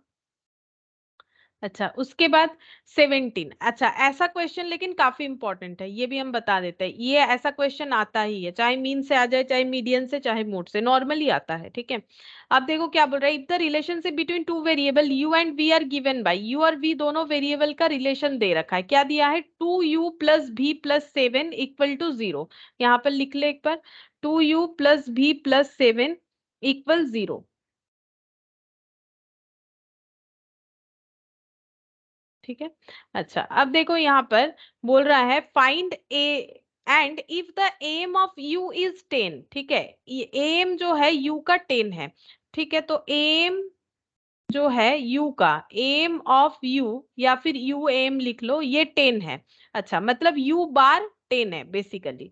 अच्छा, अब हमें बोल रहा है कि एम ऑफ वी निकालो, मतलब भी बार कितना होगा ये निकालो। तो अगर ये ओरिजिनल, ये जो है ये हमें लीनियर इक्वेशन दिया, लीनियर इक्वेशन का मतलब ही हो गया स्केल चेंज और ओरिजिन चेंज पे इम्पैक्टफुल होगा।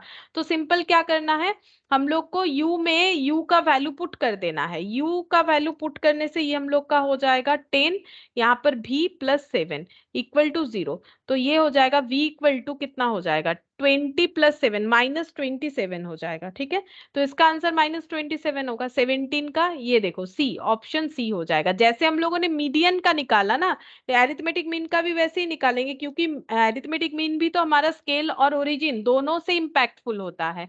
तो ओरिजिनल डेटा जो u है उसका अगर एरिथमेटिक मीन 10 है और उसके बाद अगर हम लोगों ने ये रिलेशनशिप बना रखा है, तो उससे हम लोग कैलकुलेट कर सकते हैं कि हम लोग का v बार यानी कि एरिथमेटिक मीन ऑफ v कितना होगा। तो ये माइनस 27 होगा, इस बात का ध्यान रखना है। 27 नहीं, माइनस 27 हो रहा है, कैलकुलेशन सही करना पड़ेगा। 18th नंबर देखो, x and y are related by, फिर से x y का रिलेशन बताए, लीनियर इक्वेशन। इसके पहले वाला भी तो लीनियर इक्वेशन था, हाँ भले ही u भी था तो क्या हो गया, था तो लीनियर इक्वेशन। इक्वेशन चैप्टर तो हम लोग किए हैं ना। तो x and y are variable which are related by x minus y minus 10 equal to 0। ठीक है, इसको चाहो तो अरेंज कर लो y equal to a plus B X format में, चाहो तो कर सकते हो। अगर नहीं भी करोगे तो भी कोई प्रॉब्लम थोड़ी ना है। ये देखो, अगर हम लोग इसको ऐसे लिख लेते हैं तो y इक्वल टू क्या हो जाएगा, अब ये माइनस इधर जो है ट्रांसफर कर देते हैं, दोनों साइड से माइनस कॉमन ले लेते हैं, तो x माइनस 10 हो गया। तो हम ये बोल रहे हैं लीनियर इक्वेशन में क्या होता है, y equal to a plus B X format होता है ना, तो वही बना रहे हैं। तो y इक्वल टू ये देखो a plus B X format बन गया।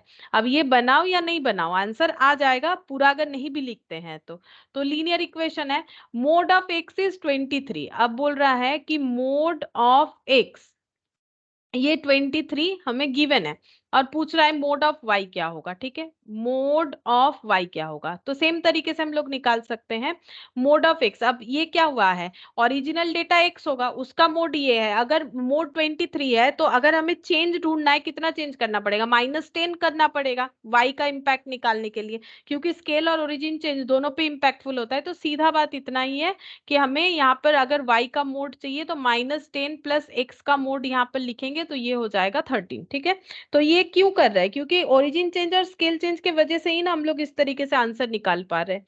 तो यहाँ पर हो गया ऑप्शन 18 का बी। ठीक है, तो देखो ये लगातार 3 क्वेश्चन ऐसा ही था। हम लोग को क्या बता दिया था, लीनियर इक्वेशन दे दिया है, ठीक है, y x में रिलेशन, x का मीडियन वैल्यू दे दिया है, कभी u का मीन वैल्यू दे दिया है, कभी x का मोड वैल्यू दे दिया है, हमें mode of y, mean of y, ठीक है, और mean of v, median of Y ऐसे कैलकुलेट करने बोला है। तीनों क्वेश्चन हम लोग सेम तरीके से ही कैलकुलेट कर रहे हैं, क्योंकि मीन हो, मीडियन हो, मोड हो, तीनों ही स्केल चेंज और ओरिजिन चेंज पे इम्पैक्टफुल होता है। ठीक है, अच्छा इसके बाद 19 नंबर देखो, जीएम ऑफ एक्स इज 10। ठीक है, एक्स जो सेट ऑफ ऑब्जर्वेशंस था उसका जीएम 10 आया, जीएम ऑफ वाई 15 आया, जीएम ऑफ एक्स वाई कितना होगा। तो इस पे भी मैंने ये प्रॉपर्टी भी मैंने तुम लोग को बताया था। देखो यहाँ पर ये प्रॉपर्टी एक बार देख लो, यहाँ पर याद आ जाएगा।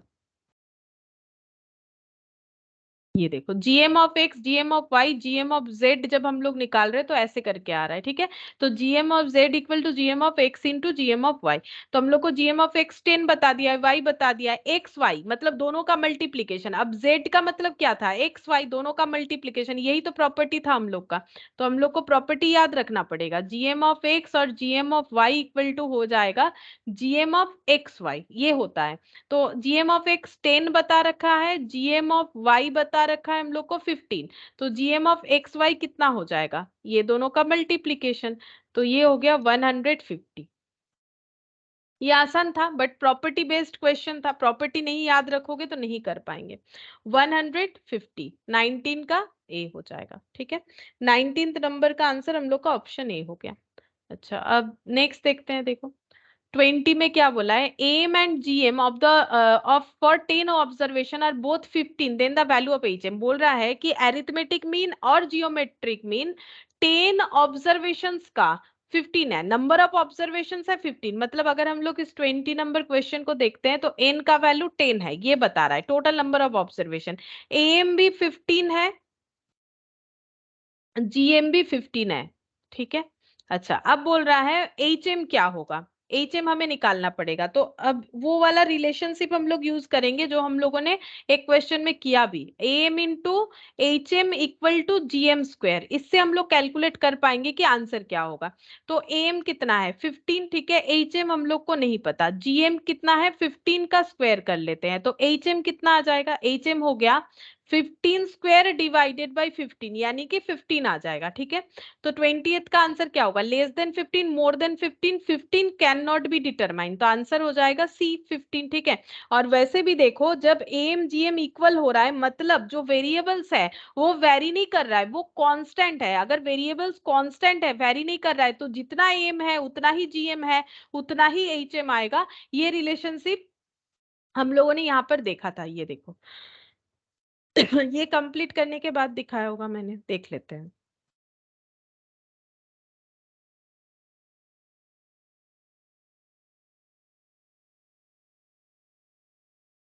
ये देखो, मैंने 310 से बताया था, एम भी 10 आया, जीएम भी 10 आया, एचएम भी 10 आया। अब अगर वैल्यूज एएम और जीएम का सेम आ रहा है तो एचएम का भी सेम ही आएगा, क्योंकि इसका मतलब क्या है कि डेटा डिस्टिंक्ट नहीं है, डेटा सेम है। सेम होने पे ही एएम जीएम एचएम इक्वल होता है। तो इसका मतलब अगर हम लोगों को प्रॉपर्टी याद है, हम लोग बिना कैलकुलेट किए आंसर कर सकते थे। जब एएम इक्वल टू जीएम है तो फिर एच एम भी हम लोगों का 15 होगा, ठीक है। तो बिना कैलकुलेट किए ही बोल सकते हैं कि आंसर ऑप्शन सी हो जाएगा। कौन से प्रॉपर्टी से, ये वाले प्रॉपर्टी से।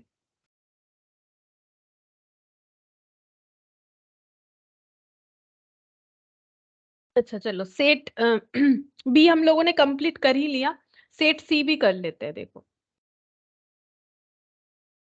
ये लास्ट क्वेश्चन था सेट बी का, 19th नंबर। देख लेते एक बार, छूटा तो नहीं कुछ। ओ, एक छूट गया ना, 20 नंबर, मुझे लग रहा था। अच्छा, ये 20 किया, फिर मैंने 90 क्यों लिख दिया यहाँ पर, तो मैंने क्या मिस कर दिया, 18 19, कोई क्वेश्चन रह गया क्या, 13 14 15 तो स्किप किया बिकॉज वो पहले किया हुआ था, 16 17 18 19 कुछ तो स्किप हो गया होगा। क्या स्किप हो गया है,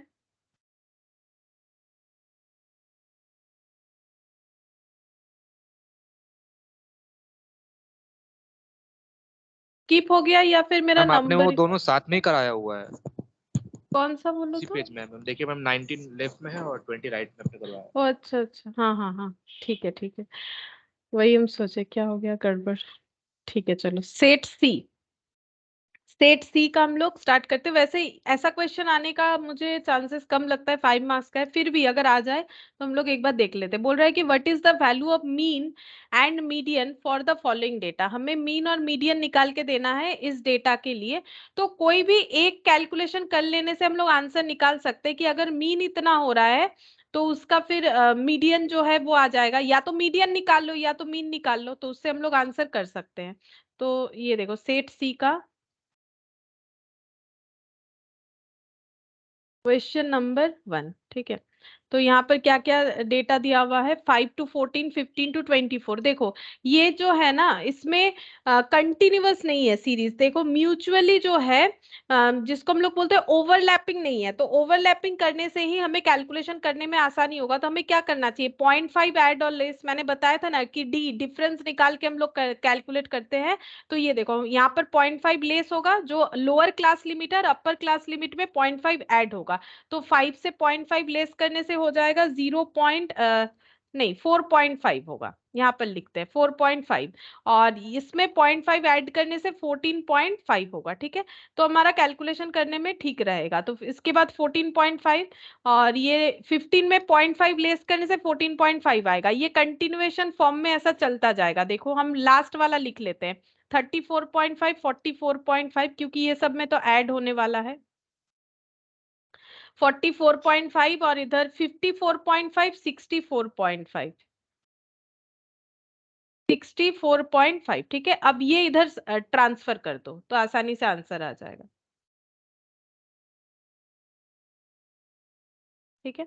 ये इधर ट्रांसफर कर दिया, ये क्लास इंटरवल लिख लिया। अब अगर हम लोग मीन निकालना चाहे तो यहाँ पर मीन वैल्यू लिखेंगे। अच्छा, फ्रीक्वेंसी भी लिख लेते हैं। फ्रीक्वेंसी में हम लोग के पास है 10, 18, 32, 26। 10, 18, 32, 26, 14 और 10, ठीक है। अच्छा, अगर हम लोग मीडियन निकालेंगे तो सीएफ निकाल सकते हैं। हम मीडियन ही निकाल लेते, सीएफ निकालते हैं। चलो 10, 10 और 18 क्यूमुलेटिव फ्रीक्वेंसी निकालेंगे, 28 हो जाएगा। 28 में 32, 60, 60 प्लस ये हो गया 86, 86 में 14, 100, 110, ये हो जाएगा कैपिटल एन, ठीक है। मतलब टोटल ऑफ फ्रीक्वेंसी। अब मीडियन का फॉर्मूला क्या था? देखो, हम तो लिखवा दे रहे लेकिन तुम लोग को याद रखना पड़ेगा। L1 plus N/2 minus CF divided by F into I, ठीक है। सबसे पहले हम लोग को N/2 फाइंड आउट करना चाहिए। तो N है 110/2, 110/2 मतलब कितना हो जाएगा? 110 डिवाइडेड बाई 2 हो गया 55। 55 को कहाँ ढूंढना है? 55 हमें ढूंढना पड़ेगा क्यूमुलेटिव फ्रीक्वेंसी में। तो 55 कहाँ बिलोंग करेगा? तो 55 जहां बिलोंग करेगा वही हम लोग का मीडियन क्लास होगा। यहाँ 10 है, यहाँ पर डेटा 10 तक जा रहा है, यहाँ पर 28, यहाँ 60। तो इसका मतलब यहाँ 1 से लेके 10 तक, यहाँ पर 1 से लेके 28, यहाँ 1 से लेके 66, मतलब 55 यहाँ पर ही आएगा। 1 से 66 में ही तो 55 आएगा। तो ये हम लोग का हो जाएगा मीडियन क्लास, ठीक है। अब हमें क्या करना है? Lower class boundary of the median class यानी कि 24.5 लेना है। ये डिवाइड हो गया minus frequency of the median class यानी कि 32, और इसके बाद हो जाएगा cumulative frequency of the class preceding the median class. देखो ऐसे ही मैंने लिखवाया हुआ है। और आई का मतलब हो जाएगा ये क्लास विद इन दोनों का गैप यानी 34.5 और 24.5 का डिफरेंस यानी कि 10। अब इसको कैलकुलेटर में कैलकुलेट कर लेते हैं, देखते हैं कितना आ रहा है।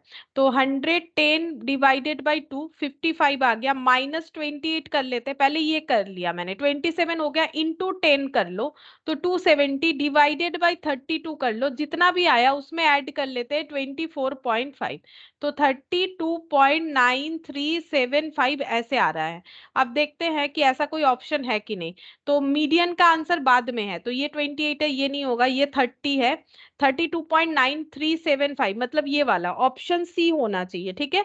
32.94 आ जाएगा। 9375 को हम लोग 94 लिख सकते हैं ना, मतलब इससे हमें पता चल गया कि आंसर जो है 1 का सी होना चाहिए। अब मीडियन निकाल लिया है, मीन नहीं भी निकालोगे तो चलेगा। अगर ऐसा क्वेश्चन आएगा तो कोई भी एक निकालने से हम लोग को आंसर मिल जाएगा। मैंने मीडियन इसीलिए किया क्योंकि उसमें कैलकुलेशन कम होता है। अगर मीन करते तो उसमें मीड वैल्यू वगैरह निकालना पड़ता, तो इससे हम लोग को पता चल गया 1 का आंसर ऑप्शन सी होगा।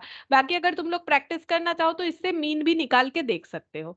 अब नेक्स्ट वाला देखते हैं, question number 2, the mean and mode of the following frequency distribution. अब इसमें मीन और मोड निकालने के लिए बोला है, तो हम मोड निकालेंगे और मीन जो है वो चेक कर लेंगे। जो मोड वाला आंसर होगा उसी पे टिक कर देंगे। तो अब मोड निकालेंगे क्योंकि उसमें जल्दी होगा, मीन में टाइम लगता है। तो क्वेश्चन नंबर 2, इसमें भी देखो ओवरलैपिंग नहीं किया हुआ है, हम लोग ओवरलैपिंग कर लेते हैं। तो 369 में 0.5 ऐड होगा, 350 में 0.5 लेस होगा। तो 0.5 लेस होने का मतलब ये हो जाएगा 349.5। यहाँ पर 349.5 और इसमें 360 कितना हो जाएगा? 369.5, ठीक है। अब लास्ट वाला सारा लिख लेते हैं 0.5 ऐड करके। 389, 409, 389.5, 409.5। अच्छा, ये इधर ट्रांसफर कर लेंगे, 409.5।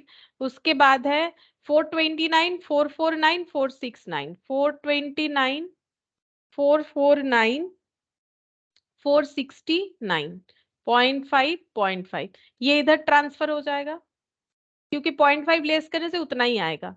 तो इसी तरीके से कर लो। इसके बाद फ्रीक्वेंसी लिखेंगे 15, 27, 31, 15, 27, 31, 19, 13, 6, 19, 13 और 6। अच्छा, क्योंकि हम मोड निकाल रहे हैं, तो मोड का फॉर्मूला क्या था? मोड का फॉर्मूला था L1 plus F minus F1 divided by 2F minus F1 minus F2 into I या सी। ठीक है, मैंने लिखवाने के टाइम आई या सी लिखवाए, उतना तो मुझे याद नहीं आ रहा है, चेक करना पड़ेगा। आई भी लिख सकते हो, सी भी लिख सकते हो, एफ को F0 लिख सकते हो। ठीक है, और मैंने अभी ऐसे ही लिख दिया है, मुझे जो फॉर्मूला याद आया। ठीक है, यहाँ F0 भी हो सकता है, मैंने लिखवाया हुआ है, तो एक ही बात है, जीरो से डिनोट करो या ना करो, फॉर्मूला चेंज नहीं होने वाला। अब हमें मॉडल क्लास कौन सा चुनना है? जो हाईएस्ट फ्रीक्वेंसी होगा वही हम लोगों का मॉडल क्लास होगा। तो हाईएस्ट फ्रीक्वेंसी 31 है, इसका मतलब ये हम लोग का मॉडल क्लास हो गया। ठीक है, अब क्या लेना है? Lower class boundary of the model class, जैसे मीडियन में करते हैं 389.5, ये लोअर क्लास बाउंड्री होता है। फिर क्या लेना है? Frequency of the model class यानी कि 31। ठीक है, और frequency of the model class preceding the model class और सक्सीडिंग द मॉडल क्लास। ठीक है, प्रीसीडिंग को F1 से डिनोट किया जाता है 27, उसके बाद 2 इंटू 31 माइनस 27 माइनस 19। ठीक है, फॉर्मूला में जैसे होगा, और आई का मतलब है इन दोनों का डिफरेंस यानी क्लास लेंथ जो है वो हो जाएगा 409.5 माइनस 389.5, तो ये 20 आ रहा है आंसर। चेक करते हैं कितना आएगा।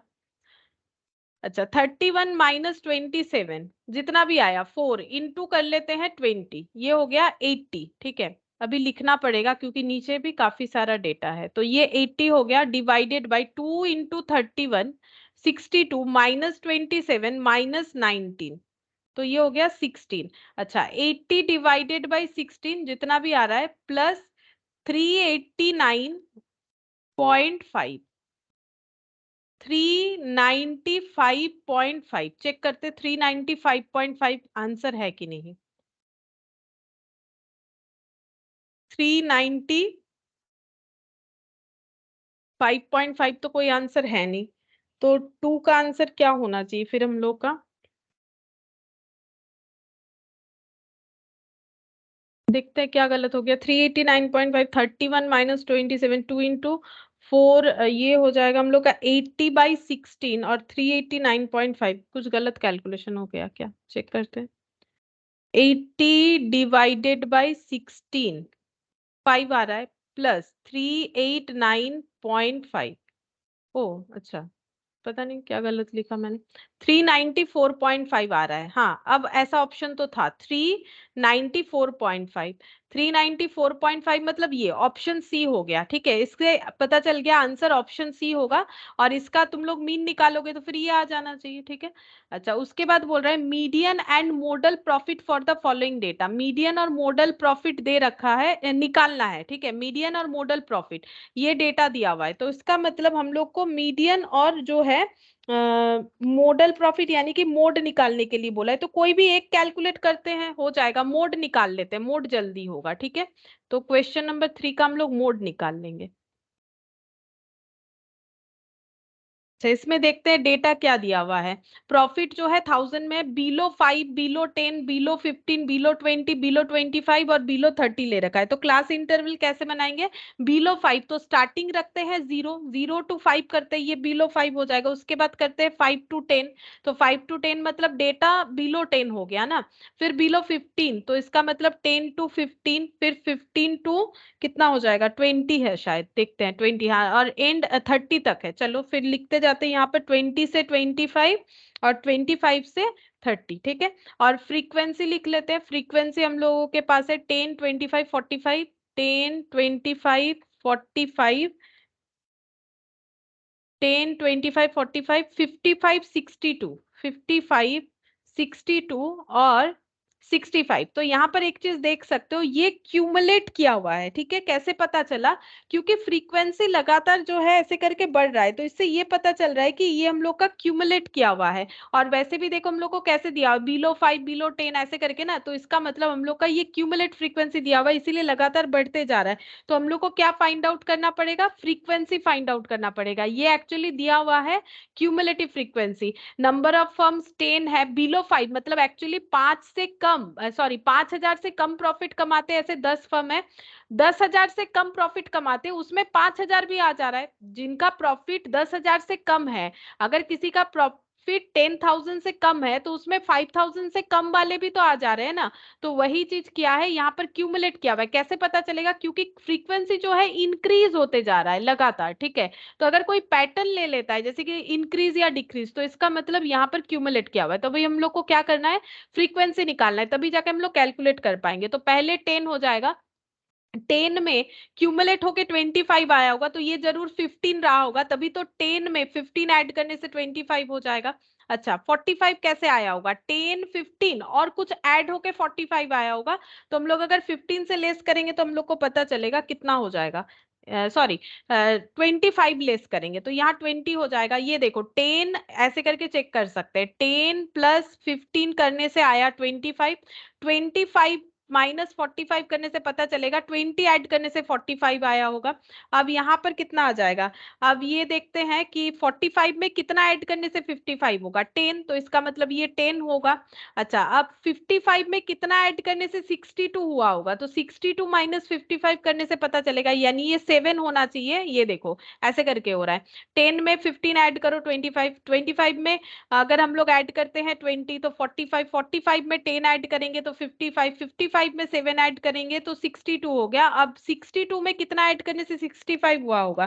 3, ठीक है। तो इस तरीके से हम लोग को फ्रीक्वेंसी निकालना पड़ेगा, ये क्यूमुलेट किया हुआ था। अब हम मोड निकाल रहे हैं तो हम मोड निकाल लेते हैं, L1 plus F minus F 1 divided by 2f minus f1 minus f2 into I. अब हाईएस्ट फ्रीक्वेंसी जो है वही मॉडल क्लास होगा, हाईएस्ट फ्रीक्वेंसी 20 है, ठीक है। तो ये वाला हम लोग का मॉडल क्लास हो जाएगा। तो इसमें L1 की कितना लेना है? लोअर क्लास बाउंड्री 10 हो जाएगा, फ्रीक्वेंसी ये 20, ठीक है। और इसका प्रीसीडिंग वाला 15। अच्छा फिर 2 इंटू 20 माइनस 15 माइनस ये F2 यानी 10, और I जो है इन दोनों का डिफरेंस, तो इन दोनों का डिफरेंस हो जा रहा है हम लोग का 5। अब कैलकुलेट करके देखते कितना आ जाएगा। तो यहाँ पर हो गया 40, 40 माइनस 15 माइनस 10, ये जो नीचे का वैल्यू है, तो ये हो जा रहा है यहाँ पर 15, 5 होगा, 5 डिवाइडेड बाई 15 इंटू 5, तो 15 ये हो गया 5 इंटू 5 डिवाइडेड बाई 15 प्लस 10, 11.66 ऐसे आ रहा है। तो 11.66 ऐसे आ रहा है, लेकिन हम लोग आंसर देखते हैं 11 पॉइंट हम लोग का 66 ऐसा तो कोई आंसर नहीं है। 11,667 ये दे रखा है, एक्चुअली इसको मल्टीप्लाई बाय 1000 कर दो क्योंकि प्रॉफिट तो इन 1000 में है, तो 1000 करने से हमें दिख जाएगा 11,666, ठीक है। तो आंसर आ जाएगा, ऐसे इस पे 1000 लगा देते हैं तो आंसर आ जाएगा 11,666 यानी कि 7, ठीक है, ये वाला। तो ऑप्शन सी हो जाएगा, ठीक है। कोई भी एक आंसर तुम लोग निकाल के बाकी दोनों को चेक कर सकते हो, दोनों अलग अलग निकालना जरूरी थोड़ी ना है। तो ये हो गया हम लोग का आंसर, ऑप्शन सी हो जाएगा, यानी 3 का आंसर ऑप्शन सी हो गया। अगर इसका मीडियन निकालोगे तो इतना आ जाएगा। अच्छा अब 4th नंबर देख लेते हैं, 4th नंबर में क्या बोला है? Following is an incomplete distribution having modal mark for 44। तो modal mark है 44, हम लोग को ये फाइंड आउट करने के लिए बोला है। अच्छा ये तो करना ही पड़ेगा, उसके बाद बोल रहे हैं मीन निकाल के बताओ, ठीक है, मीन भी निकालने के लिए बोला गया है, ठीक है। तो यहाँ पर कैलकुलेट करते हैं 4th नंबर। अच्छा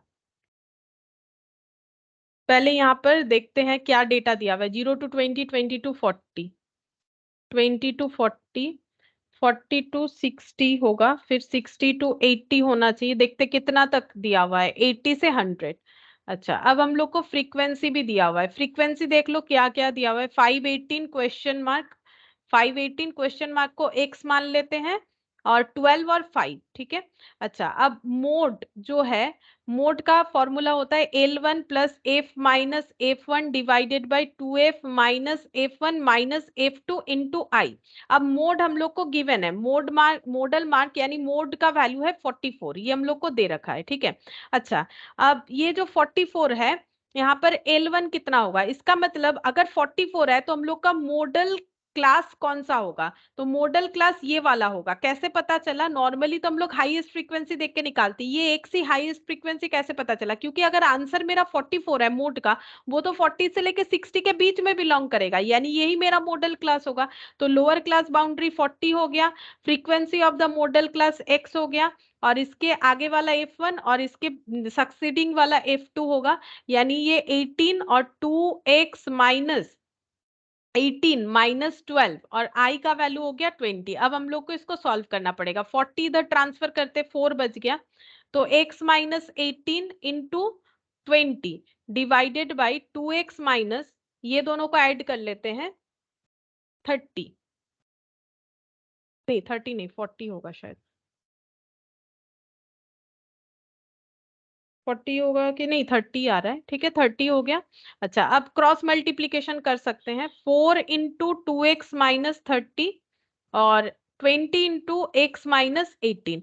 अब ये 4 से 20 को कैंसिल आउट कर लेते हैं, तो ये यहाँ पर हो जाएगा 5 इंटू एक्स माइनस 18। अब सॉल्व करने से x निकल के आ जाएगा, सॉल्व कर लेते हैं, 2x minus 30 equal to 5x minus 90, ये 5x इधर ट्रांसफर करेंगे 3x हो गया, और ये इधर चला जाएगा तो माइनस 60 हो जाएगा, तो x का वैल्यू हो जाएगा हम लोग का 20।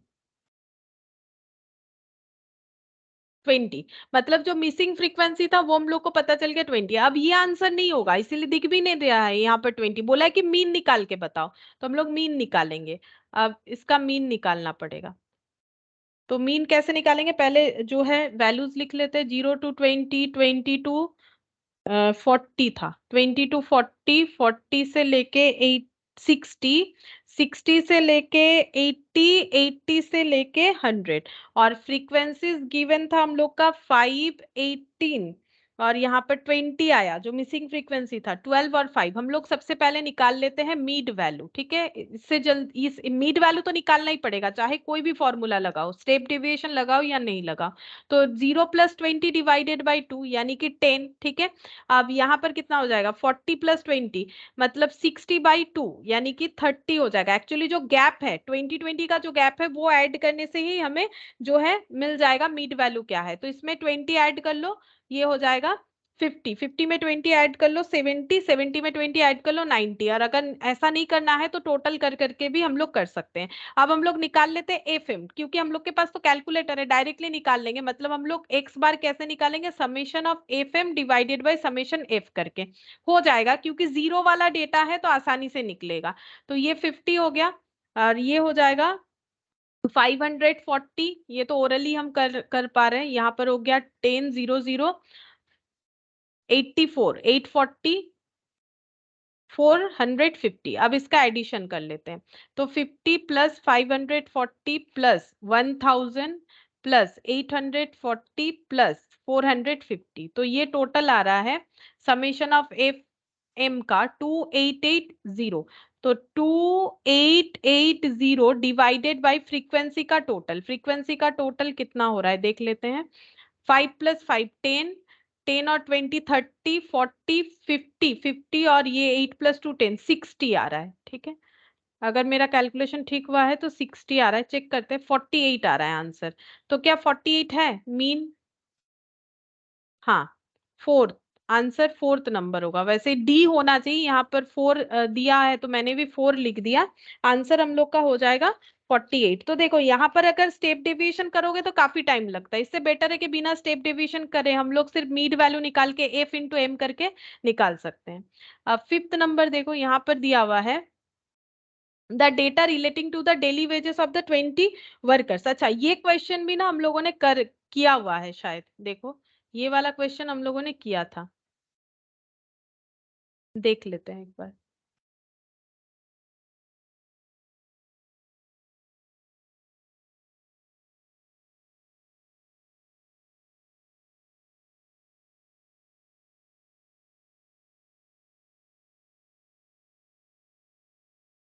ये देखो सेट सी का क्वेश्चन नंबर 5, ठीक है। ये वाला हम लोगों ने क्वेश्चन किया हुआ था, इसमें आंसर शायद हम लोग का थोड़ा सा, मैंने बोला था कि कुछ मुझे आंसर जो है ये मैंने बोला था चेक करने के लिए, आंसर मैच नहीं हुआ था, लेकिन वो ना हम लोग का आंसर ठीक है, शायद वहां पर कुछ गलत हुआ है, 285 ही होगा, ठीक है, वो मैंने कंफर्म कर दिया, आंसर हम लोग का ठीक ही आया था, 285 होगा। तो 5th नंबर हम लोगों ने कर लिया है। अब बस तो 3 क्वेश्चन ही बाकी है, वो करवा देते हैं। ये देखो 6th नंबर करते हैं। 6th नंबर में क्या बोला है, the third quartile and 65th percentile for the following data. हम लोग को थर्ड क्वार्टाइल और 65th परसेंटाइल फाइंड आउट करना है। तो लेस देन 10 मतलब 0 to 9, ठीक है, लेस देन 10 मतलब 0 to 9 लिखेंगे। 10 to 19 है, इसके बाद 10 to 19।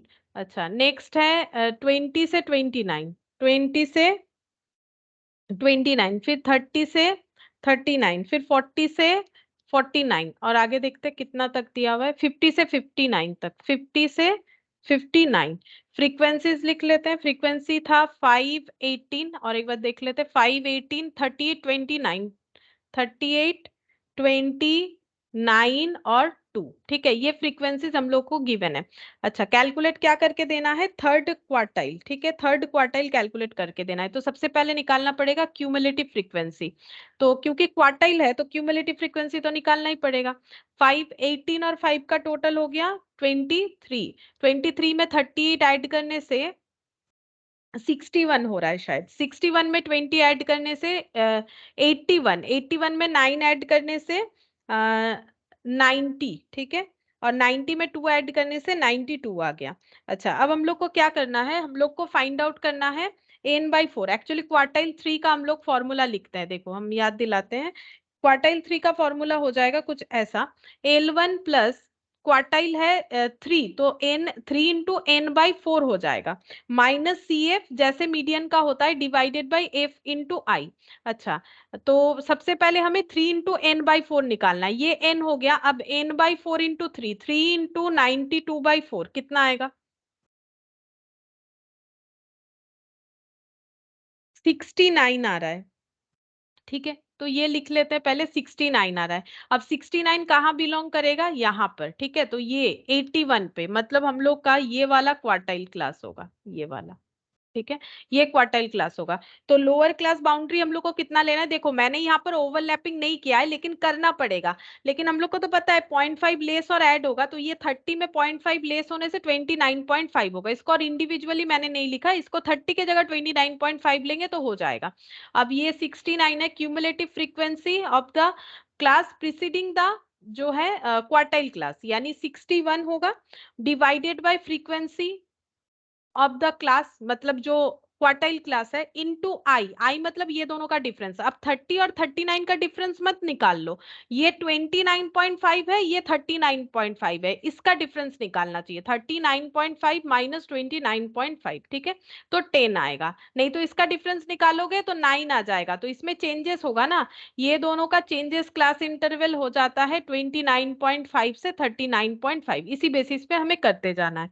अब यहाँ पर कैलकुलेट कर लेते हैं, तो 69 माइनस 61 8 हो गया, 8 into 10 80 divided by 24 plus 29.5, check करते कितना आ रहा है 33.5। क्या ऐसा कोई ऑप्शन है 33.5 का, तो यहाँ पर मल्टीप्लाई कर लेते हैं 1000 से, 33,500, यानी कि ऑप्शन ए हम लोग का आंसर हो जाएगा, ठीक है, तो ऑप्शन ए हम लोग का आंसर हो जाएगा। इस तरीके से तुम लोग परसेंटाइल भी चाहो तो निकाल के देख सकते हो, हम दोनों नहीं निकाल रहे क्योंकि एक ही से तो हमें आंसर मिल जा रहा है 33,500, अगर नहीं मतलब कॉमन कुछ डेटा होता तो शायद हमें दोनों निकाल के देखना पड़ता, बाकी तुम लोग प्रैक्टिस के लिए करके देख सकते हो। 7th नंबर में बोला है for the following incomplete distribution marks of 100 peoples, मतलब 100 स्टूडेंट का जो है मार्क्स डिस्ट्रीब्यूशन दिया है, median mark is to be known to be 32, median mark बोल रहे 32 है, मीन कितना होगा ये हम लोग को पूछ रहा है, ठीक है, तो मीडियन दिया हुआ है, इससे हम लोग को क्या निकालना पड़ेगा, ये मिसिंग फ्रीक्वेंसीज, तब जाके हम लोग मीन निकाल पाएंगे, तो पहले मीडियन का यूज करके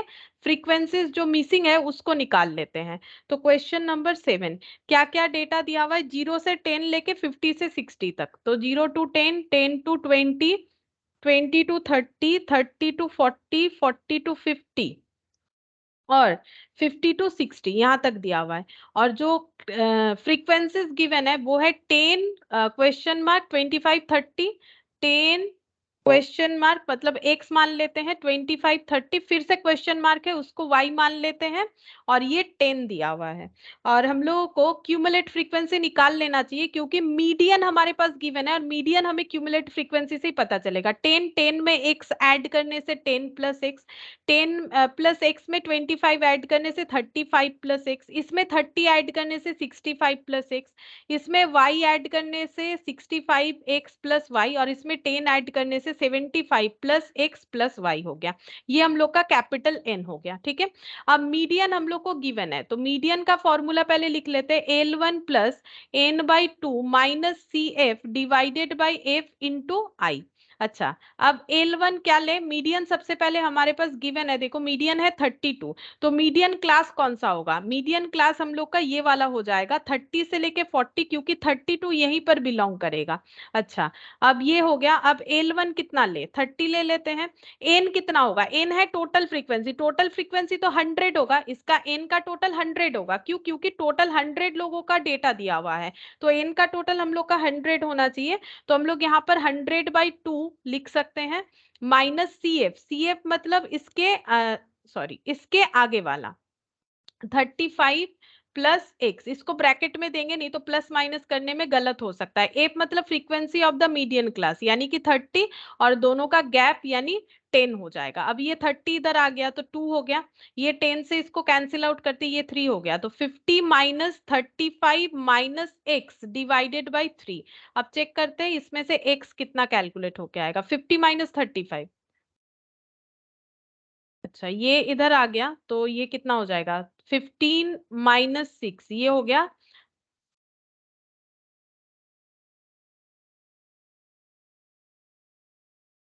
15 माइनस 6 कितना होगा, ये गलत हो जा रहा है 9, मतलब इधर -9 माइनस x यानी x का वैल्यू हम लोग का 9 हो जाएगा। ठीक है, x का वैल्यू हम लोग का 9 निकल के आ जाएगा।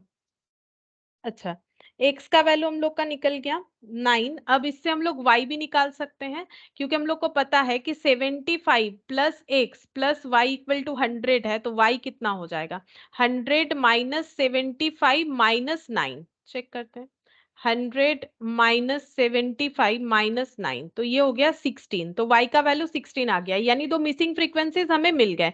अब हम लोग क्या करेंगे, इसको अरेंज करके मीडियन वैल्यू निकाल के इसका अरिथमेटिक मीन निकाल सकते हैं।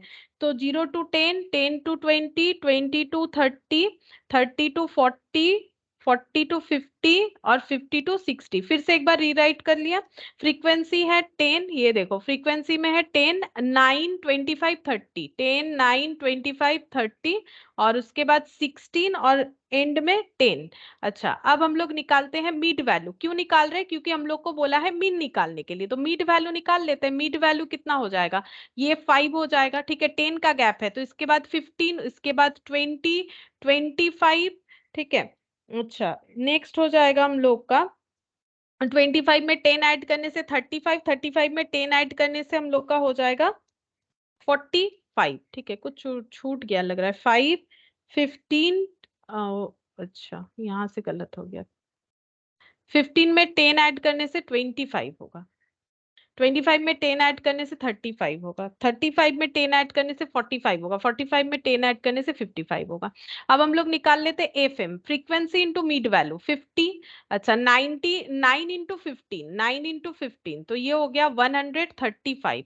25 इंटू 25 ये 625 होगा। ठीक है, और 30 इंटू 35 देख लेते हैं कितना आता है 1050। 16 इंटू 45 कितना आ गया 720 और ये 550, इसका टोटल कर लेते हैं 720 550 1050 625 प्लस 135 प्लस 50 तो 3130।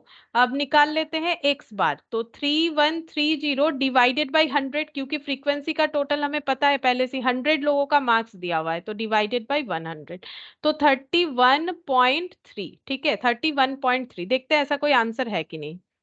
हाँ 31.30 यानी कि ऑप्शन सी हो जाएगा। ठीक है, तो ऑप्शन सी हो जाएगा हम लोग का इसका आंसर। और लास्ट क्वेश्चन है 8th नंबर, यहाँ पर बोल रहा है the mode of the following distribution is 66, what would be the median wage. अगर मोड 66 है तो मीडियन क्या होगा। ठीक है, तो यहाँ पर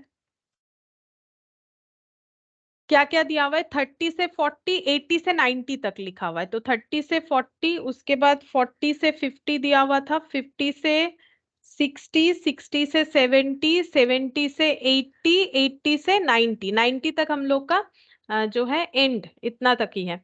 8, 16, 22, 28, 8, 16, 22, 28 ये फ्रीक्वेंसीज है। उसके बाद क्वेश्चन मार्क और 12। ठीक है, अच्छा ये हम लोग को बोला है कि फॉलोइंग डिस्ट्रीब्यूशन का मोड है 66। अच्छा मोड बता दिया है हम लोग का 66 है। मोड का formula L1 F minus F1 divided by 2F minus F1 minus F2 into I. अच्छा 66 बताए, 66 का मतलब है ये हम लोग का इस क्लास इंटरवल में बिलोंग करेगा। अच्छा तो यहाँ पर 60 हो गया लोअर क्लास इंटरवल, फ्रीक्वेंसी हो गया हम लोग का 28, F1 हो गया इसके आगे वाला यानी 22, फिर 22 इंटू 28 माइनस 22 और सक्सीडिंग यानी कि x, और i मतलब इन दोनों का डिफरेंस यानी कि 10। अब ये 60 इधर ट्रांसफर करेंगे, 6 हो गया, 28 माइनस 2 कितना हो जाएगा 22, 6 इंटू 10 60। अच्छा अब ये देख लेते हैं, 2 इंटू 28 कितना होता है, 2 इंटू 28 होता है 56 माइनस 22, 34 माइनस एक्स। अब क्रॉस मल्टीप्लीकेशन करते हैं, 34 into 6, 204 minus 6x equal to 60। तो minus 6x equal to 60 minus 204 मतलब 144। तो x का वैल्यू हो जाएगा 144 डिवाइडेड बाय 6 यानी 24। ठीक है, तो x का वैल्यू हम लोग का 24 निकल गया। अब हम लोग को मीडियन निकालना है। ठीक है, तो मीडियन निकाल लेंगे। मीडियन का फॉर्मूला लिखते हैं L1 plus n by 2 minus C F divided by F into I. अच्छा सबसे पहले हम लोग को निकालना पड़ेगा सी एफ, यहाँ जगह है, चलो सी एफ निकाल लेते हैं। 8, 8 में 16 ऐड करने से होता है 24, 24 में 22 ऐड करने से होगा 46, 46 में 28 ऐड करने से 74 हो जाएगा। अब 74 में ऐड करना है 24, ये वाला मिल गया था हम लोगों को कैलकुलेट करके एक्स का वैल्यू 98। ये देखो 74 में ये 4 प्लस 4 8, 7 प्लस 2 9। अच्छा 98 में 12 ऐड करेंगे 110। ठीक है, ये 110 आ गया, ये n हो गया। 110 बाई 2 करने से आता है 55। 55 कहाँ बिलोंग करेगा, यहाँ देखना पड़ता है। 55 हम लोग का यहाँ पर ही आएगा, मतलब सेम जो मॉडल क्लास है वही मीडियन क्लास आ रहा है। तो इसका मतलब यहाँ भी 60 लिखेंगे, ये 110 बाई 2 माइनस यहाँ पर ये 10 आ जाएगा क्योंकि वही 60 और 70 के बीच में ही आ रहा है।